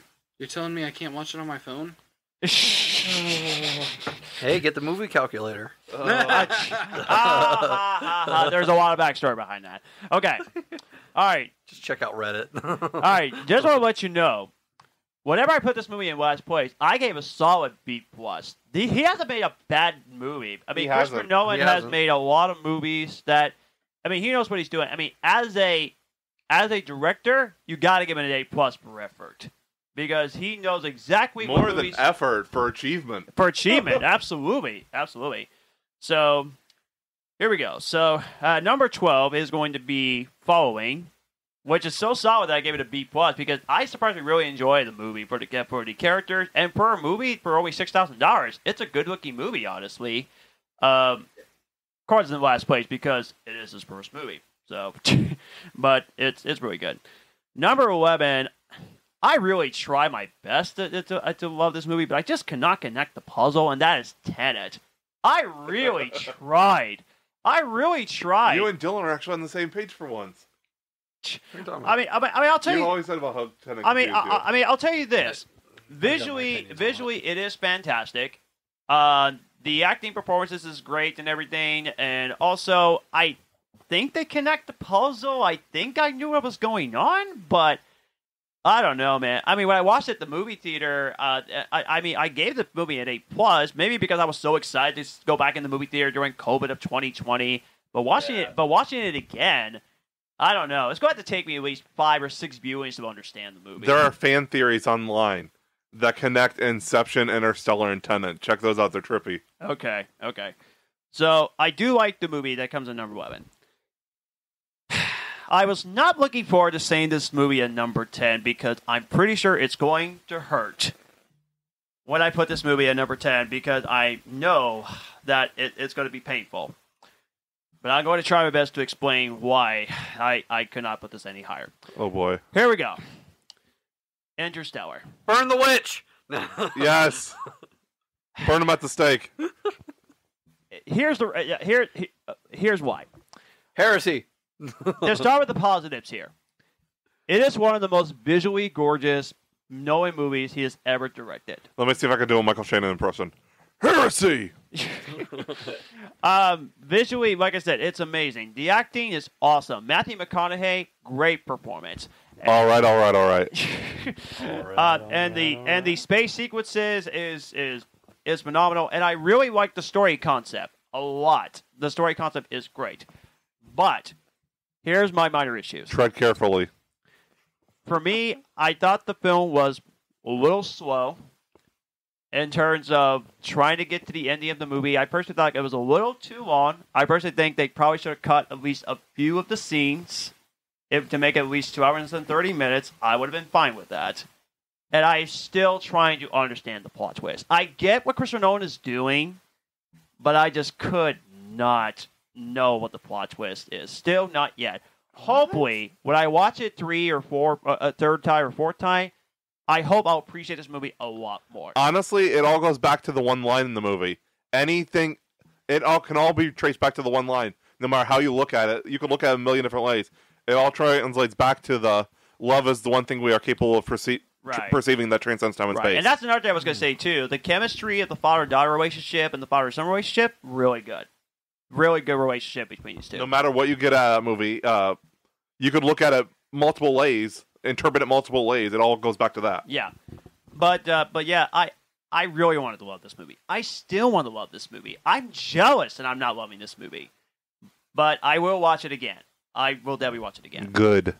I remember, you're actually not alone in that, because I remember when this movie, Interstellar, first came out, and a lot of people were mixed on the movie. A lot of them thought it was either too slow, or a lot of people just thought it was cheesy. For me, it's neither of those things, but I definitely have heard that it's not most people's favorite Nolan movie. Yeah.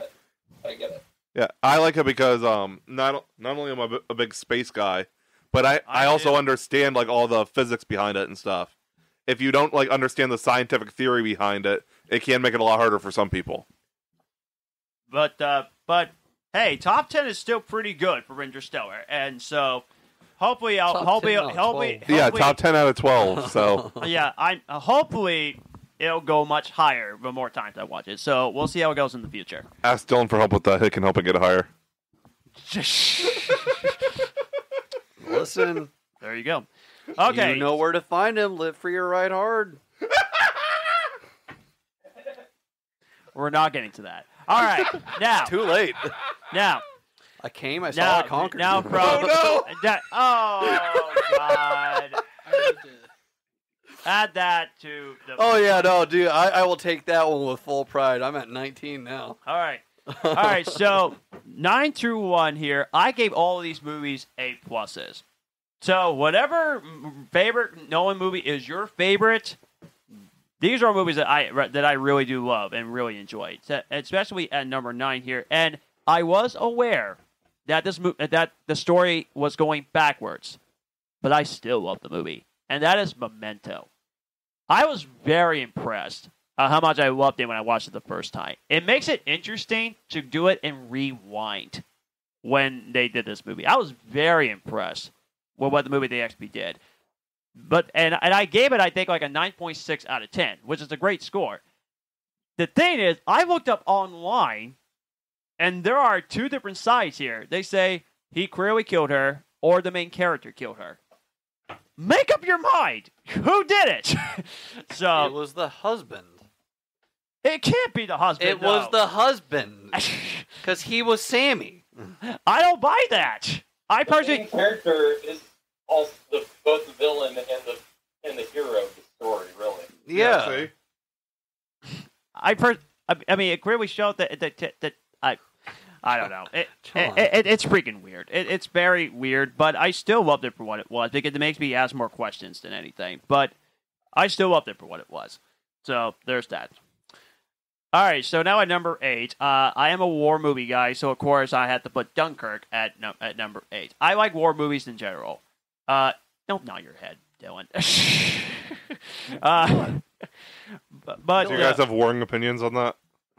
oh God, Oh, damn it. 144. good Lord. Go for 145 tonight. But yeah, I did love Dunkirk. I'm into war movies a lot. There's a lot of war movies I love. Hacksaw Ridge, Schindler's List, of course, Dunkirk. Saving Private Ryan is also a good one. But I absolutely love Dunkirk. It definitely deserved the Best Picture nomination. It should have won the Oscars. It should have won, but unfortunately, the Oscars knows how to screw it up. So I don't think it was nominated that year, but Blade Runner 2049 should win Best Picture that year. that's. It was not nominated for Best Picture, but it won visual effects. Okay, yeah, that's what I thought. I mean, visually, it is definitely stunning. And you haven't watched it. Well, I saw the pictures and everything. Calm down, it's bullshit, Matthew. And Debbie wants me to watch the movie for sure. I'm definitely planning on watching on Blade Runner movies. I'm planning on watching it. I'm having a double feature one night. I'll be there. But I absolutely love Dunkirk. It's a great film. Number 7, for me, 7 and 6, these are the most underrated Christopher Nolan movies on the list. Number 7, Insomnia. I went back and forth on this one, 7 and 6. I'll explain why the next one is at number 6 a little bit later. But Insomnia, I'm just into mystery movies. Like with Memento, I'm into mystery crime of who really done it, who was the killer, and all this stuff. I love mystery crime movies. I really done it. It's an underrated film, and anything that stars Robin Williams, sign me up. Because anything that has Robin Williams in it, I will watch. Because Robin Williams is a fantastic actor, and so I thought he was fantastic in this movie. So, personally, think he was absolutely great in the film. So I love Insomnia. When you pair without the show. Yes. Al Pacino. That was also a great casting too. I mean, Hilary Swank was really good. I mean, anything that involves Al Pacino, people are going to go watch, of course, because he's legendary. So, absolutely love Insomnia. Number 6. This movie bumped up pretty high on my list. If I did not rewatch this movie, it probably would be a little bit lower. But since I watched it the second time, I loved it even more. And that is The Prestige. Very underrated of a film. First of all, the casting is phenomenal. You got freaking Batman, Alfred, Black Widow, and Wolverine in the same film. It was a very prestigious film. Put that into the bank, Dylan. 145. But yeah, So that's like what, 17 this episode? 15? Roughly. Okay. But there's an interesting story behind it. When I watched it the first time, I remember liking it, but I don't remember the movie ever since I watched it the first time. So I thought to myself, okay, I'm going to watch this movie the second time. After watching it the second time, I loved it even more when I watched this movie the second time. The twist was brilliant. I love the twist of this movie so much. And also, I love the concept of two rival magicians. It's brilliant. It's brilliant concept for a movie. So, I absolutely love The Prestige. It was really that fantastic. All right, now coming in at number 5. Just like Interstellar, it's a pretty divisive one. Either people think it should be higher or it should be lower, and that is The Dark Knight Rises. I heard that people say it's the messiest of Christopher Nolan's movie. I don't buy that. It's not that messy. Yes, it's the weakest of the trilogy. Absolutely. But it still is an amazing film. I love the film. Tom Hardy as Bane was brilliant. I got a comment about that, but I'll save it till after the podcast. Okay. But The Dark Knight Rises, I mean, I thought it was a fantastic way to close out the trilogy. I thought it was really fantastic. I loved the whole thing. I love The Dark Knight Rises. Number 4, like I said, all movies are fantastic. And I thought I knew exactly where it was going to be placed, but then I changed it like moments later when I did my list yesterday. So this movie was higher, but then I had to... I'm just pouring water. Okay, I'm just saying. I was just checking here. Okay, He but doesn't want anyway, to go to the bathroom. When you gotta go, you gotta go. I'm pouring water, guys. Jesus Nature Christ. called. but anyway, yeah. Number 4 here. I have the movie that I consider to be a perfect movie, and I was so excited to watch this movie the second time, and that is Inception. Inception is phenomenal. It's an incredible movie. Leonardo DiCaprio should have got his acting nomination for that movie. Yep, I said that the other day when I watched football. How did he not get an acting nomination? That's stunning to me. And the casting in general is perfect. And I love the concept of going in people's dreams after dream after dream and to accomplish this mission. A dream within a dream within a dream. Within a dream, yes. I mean, that's just brilliant concept. How did they came up with that concept? I want to know how they come up with that. It's brilliant. So, Inception is just phenomenal. How did he come up with Tenet? Well, Like, that's fucking wild, man. it was wild. It was wild. Just like with Tenet, it was wild. But yeah, Inception. It's an unbelievable movie. I absolutely love it. Number 3 is going to be Batman Begins. the more times I watch that movie, the more I love it and love it even more. I loved it the first time, but then when I got to watch it around Halloween time, I think it was at least 2.5 years ago, and I did count the Halloween movie because it does have Scarecrow in it, so I sort of counted the Halloween film, which for me. I gotta do the quote. You look like a man who takes yourself too seriously. You want my opinion? You need to lighten up.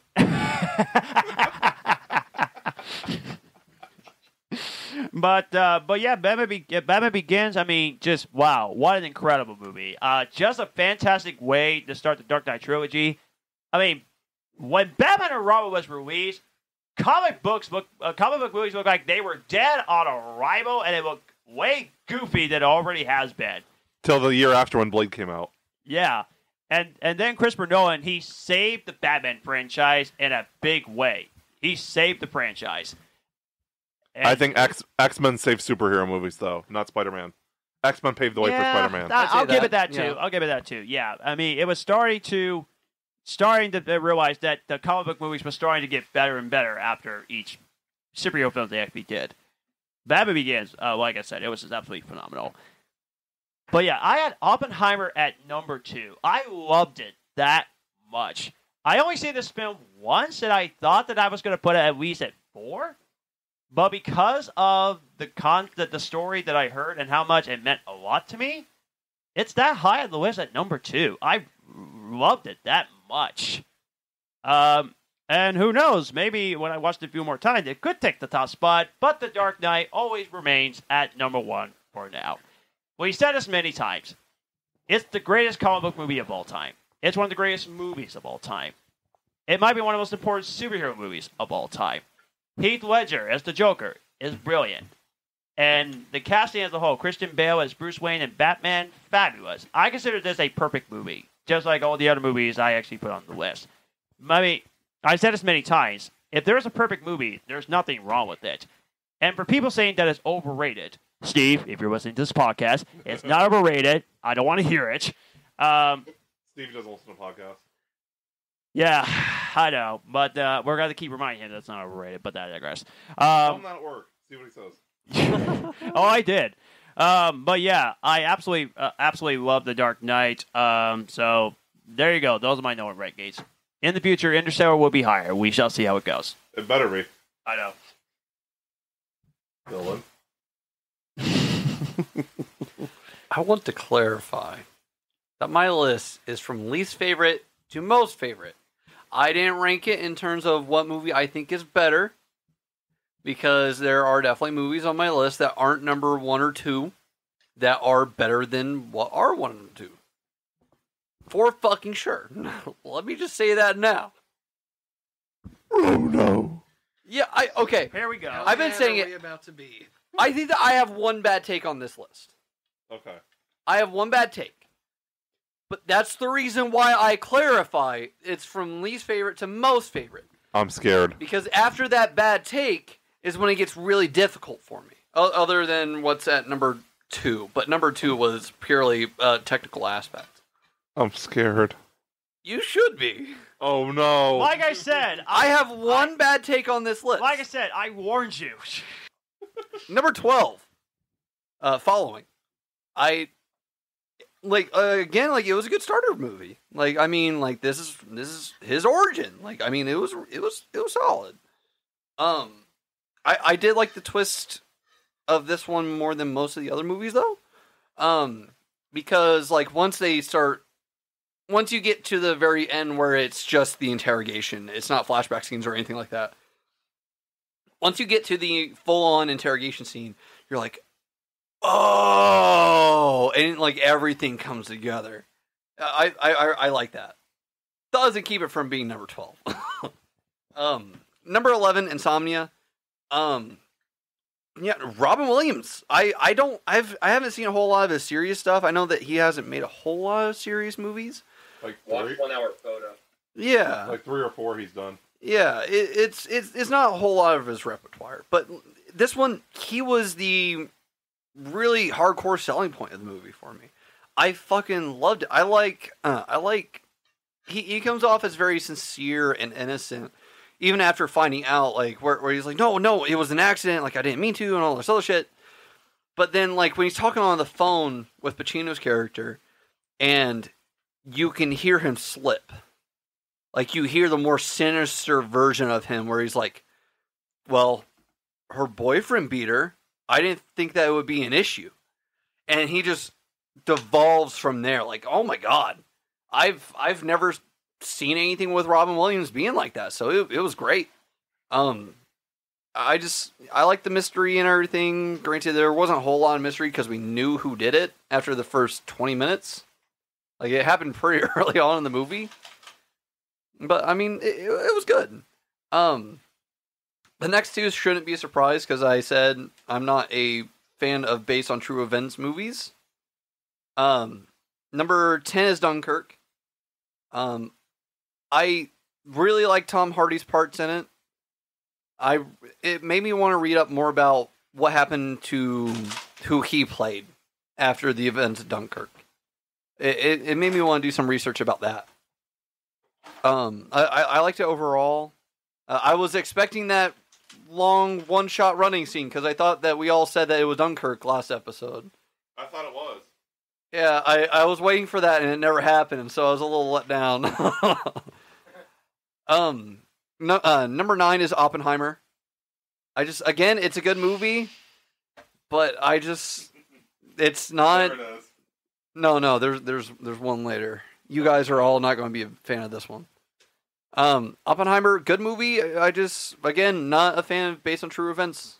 I don't know. Number 8, Memento. You can ask Paul. Well, I mean, you can't really ask John. You can ask Matthew. But I called the fact that he was the killer 24 minutes into the movie. Really? Yeah. I sent a text. I made sure because I was like, okay, I'm not really going to message you guys about what movies I'm watching because I didn't want to spoil my ranking. Because I knew that John was looking forward to seeing how bad it was, quote unquote. And Matthew was just really interested in what it was going to be like. Yeah, you did. No,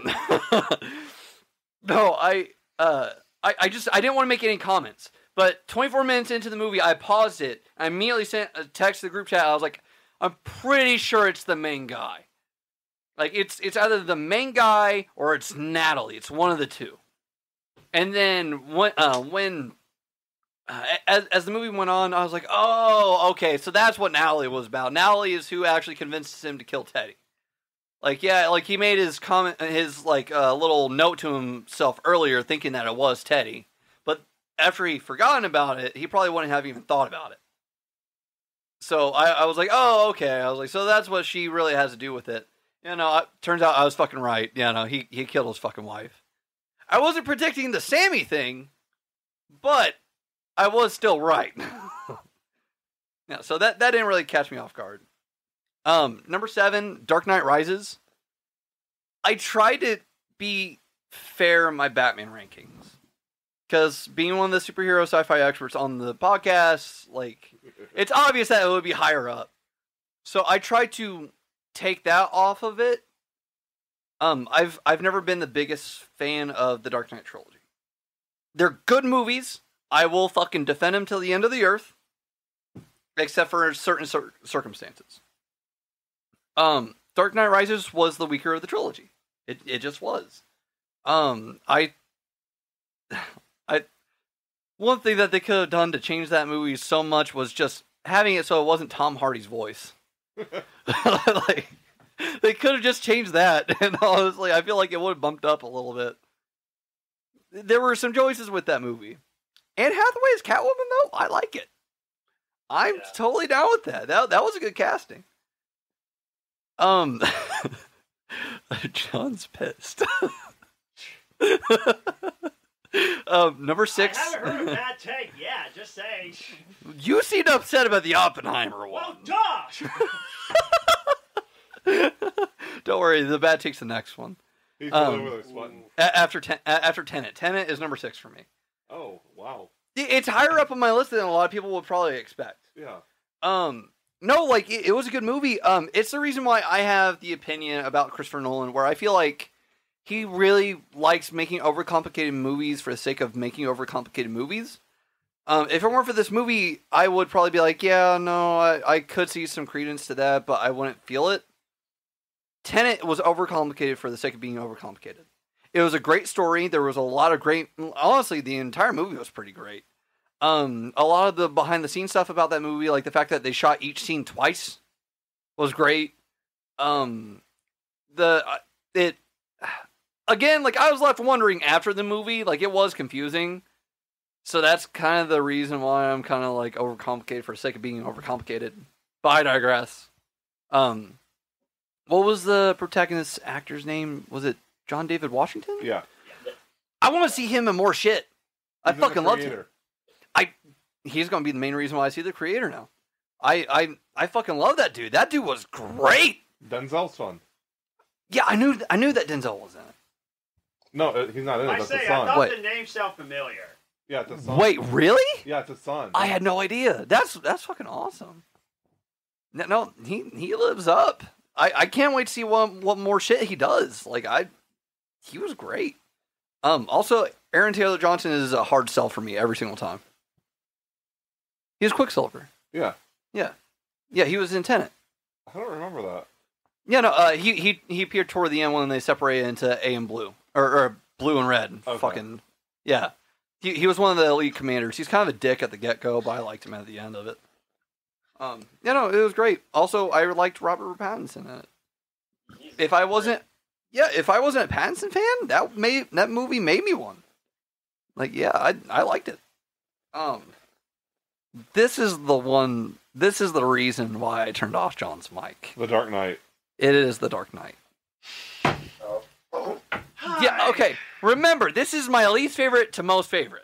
I predicted he was not going to put it at 1. This was the one where it started getting hard for me because this is where getting into the territory where I liked the movies, where I liked what he did like fully. Yeah, no, Dark Knight. Yeah, a perfect superhero movie. I fully agree with John on that. Let me be clear about that. I fully agree with you on that. Okay. It is a 10 out of 10. Heath Ledger is the fucking GOAT. Like, it's just great. I fucking loved it. Honestly, I wish that they would have kept up the pace with Dark Knight Rises, because otherwise it would have been a perfect trilogy. It was good. Number 4, Batman Begins. I feel like the only reason why that's over Dark Knight for me is because of the memories that I have. It's one of the earliest movies I specifically remember going to because my uncle, who was a huge superhero nerd, he took me and my brother to go see that. And I remember sitting in the back of his like low-rise car, having no idea that we were going to go see a Batman movie. And I was sitting next to him the entire time, and after we got out, we had this awesome talk about it, like my brother, my uncle, and I. And it was just a really good memory for me. Like, that is a core memory. So what number is that? That's number 4. Oh, shoot. So Interstellar's in top 3. Yeah. Yes. Honestly, Batman Begins was probably the first comic book movie to make people realize comic book movies can make you forget, good ones at least, can make you forget that you're watching a comic book movie. Yeah. One of the first to do it. Yeah, I fully agree with that. Like, I mean, again, it's Christopher Nolan. He's a great filmmaker, so of course he's gonna have that, you know. Like, of course it's gonna extend more than just, oh man, they're in tidy whities and a cape. Yeah. Like, I mean, the fact that he went for a more realistic take, I dug it. Like, it's the reason why if Matt Reeves doesn't continue with a more realistic take for his Batman universe, I'm totally fine with it. Like, I just, like, it works. It just takes a creative mind to make it work. It went from 1960s goofiness to seriousness. Yeah, it worked out really well. I liked it. Matthew's not a fan of the goofy Batman. I know that. I mean, that's fine. Adam West isn't for everybody. I like it. I like it. Mm-hmm. I still like a bunch of the 60s Batman. Yeah. I mean, well, like the entire thing. This is getting a little off topic, but the entire thing about the 1966 Batman series was that it was made by people who had never picked up a Batman comic. Yeah. Like, they were just given like the basic premise and they went with it, and it's good for what it was. It was campy. It was very 60s. I really liked it. Adam West was fucking great, in my opinion. Gotham is the far superior live-action Batman show. I I haven't gone past like halfway through the first season, but I could see that. I'll agree with it. It's just Paul to watch it. He likes mob stuff, so yeah, no, they're drastically different shows. I mean, Gotham was much more the vibe of Batman. Yeah. So I agree with that. It's a great DC show, Paul. You would like it. It's interesting because it feels campy like the 60s, but at the same, it's extremely dark and brutal. Like, some of the elements are still campy. Yeah. But it's R-rated material in terms of, like, gore and stuff. It gets brutal. I just ended up not liking the route that they took with the Batsuit. Yeah. But, I mean, that was his first Batsuit, right? Yeah. Yeah, so it could have gone better after that one. So I won't say anything about that. Number 3 is Inception. Yeah, no, I'm liking this. Yeah, I know. I figured that you would like this, Matthew. Inception, just a good movie. Like it's one of the few Christopher Nolan movies that I would rewatch, like just for the sake of rewatching a movie. Like if I'm feeling a superhero mood, yeah, I'm going to watch the Dark Knight trilogy. Like it's hard not to. Yeah. But Inception's just a great movie all throughout. I fucking love all the little twists and turns in it.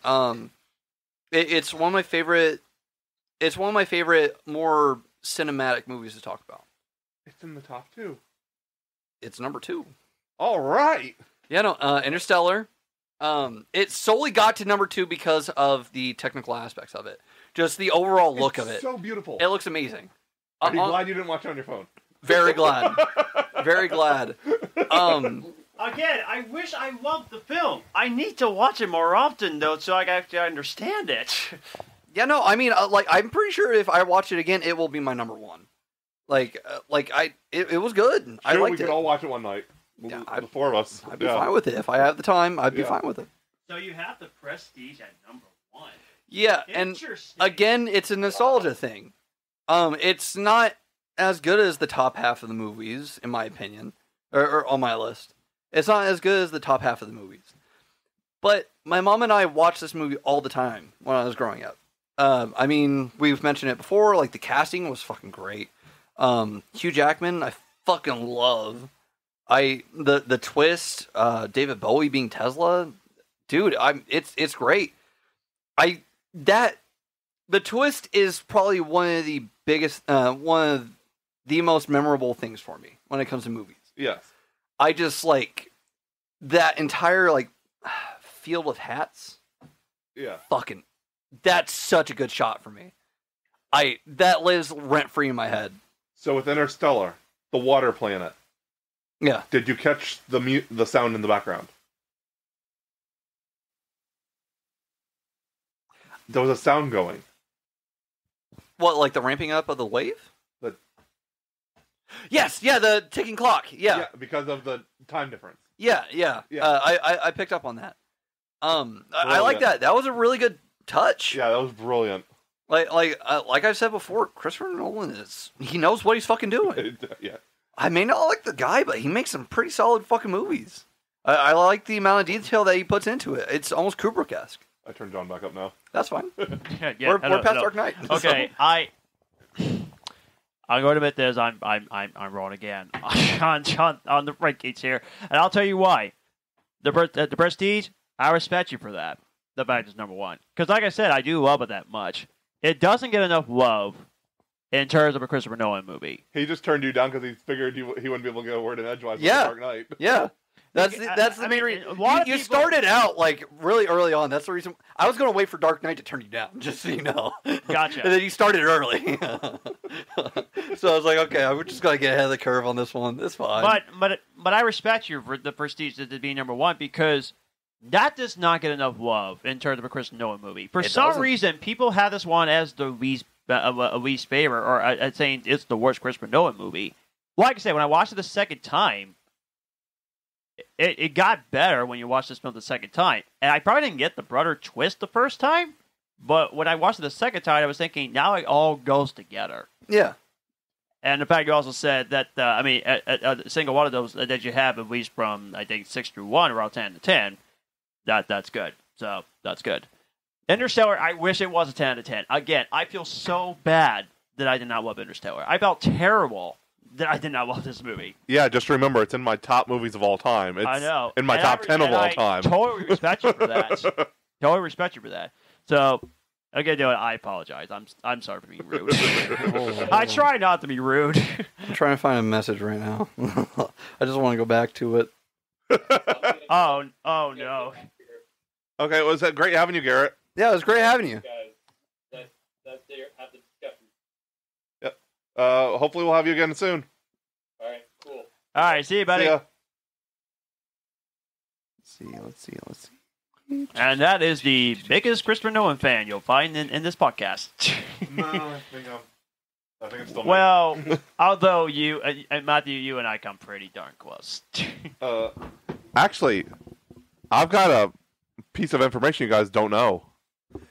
I've only seen 2 Christopher Nolan movies in theaters. Interstellar and Oppenheimer are the only ones. Huh.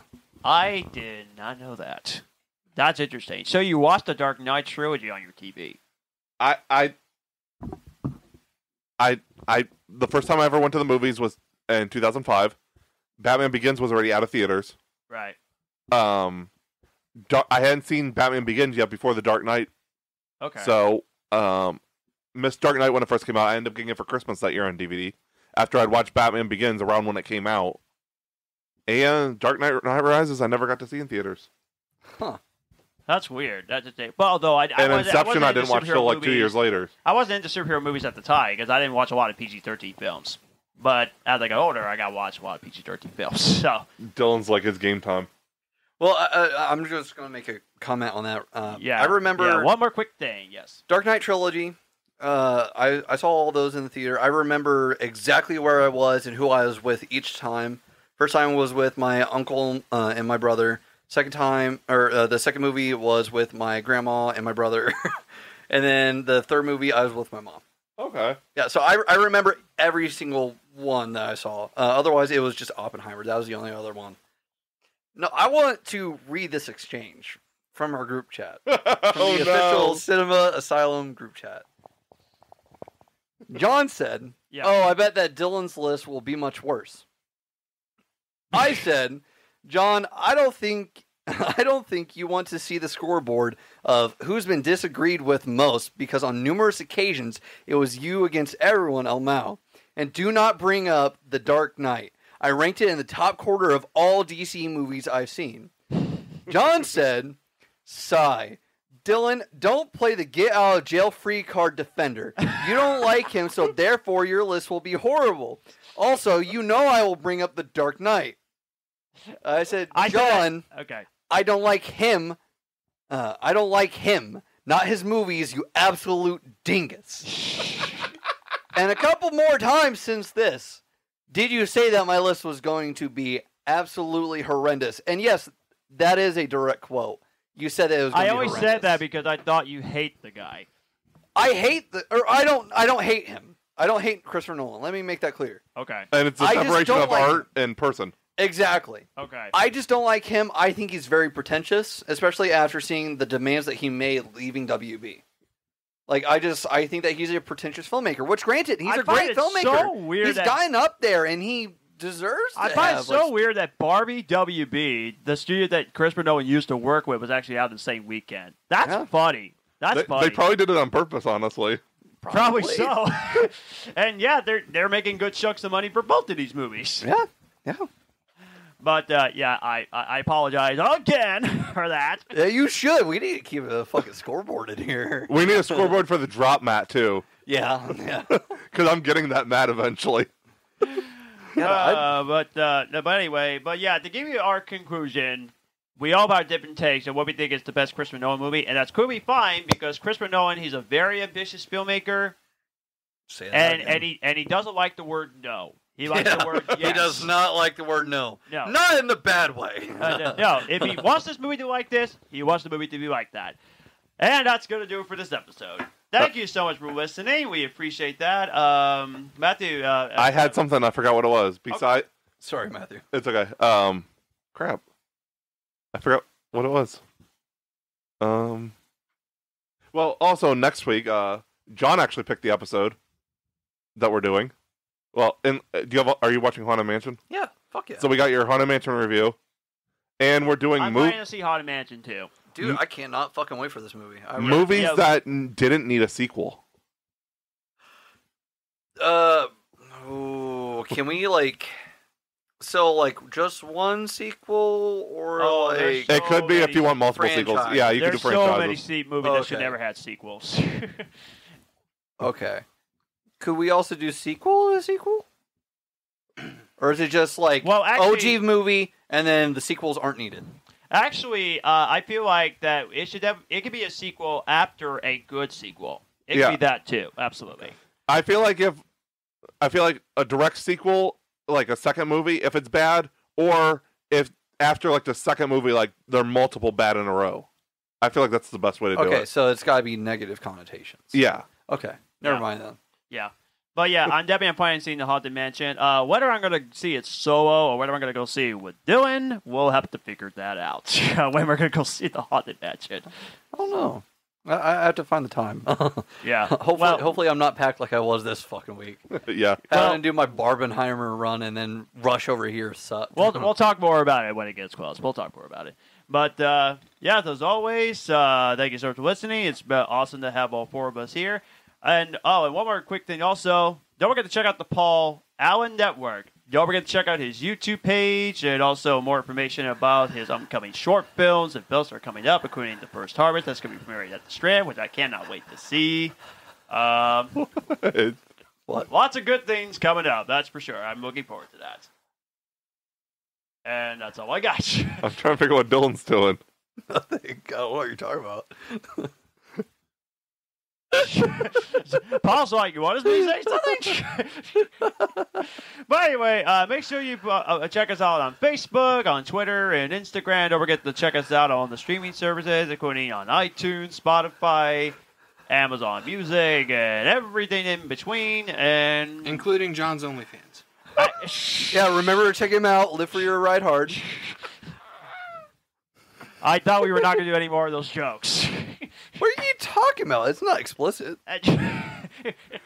We're just throwing your handle out there so people can find you better. I have a YouTube page, but it's not adult content. I'm just saying. Well, I mean, I would hope not on YouTube. You'd be getting struck every 5 seconds. God. Every climax. I mean, He did I get you, Matthew? Paul tried to explain it doesn't have to be adult content. He could sit there. He did say that. Yes, People could subscribe to him reading Bible verses. Yeah. that's true. I can. It's known now for that. Yeah. Which I was. That's all we got this week because I don't freaking remember what I was going to say. Except we're all tired and confused. Yeah. Well, that's a good movie Well, title. Tired John's and also confused. wet. What did he say? Nothing. Okay. On that note, good night. Good night. Have a great night, guys. Goodbye.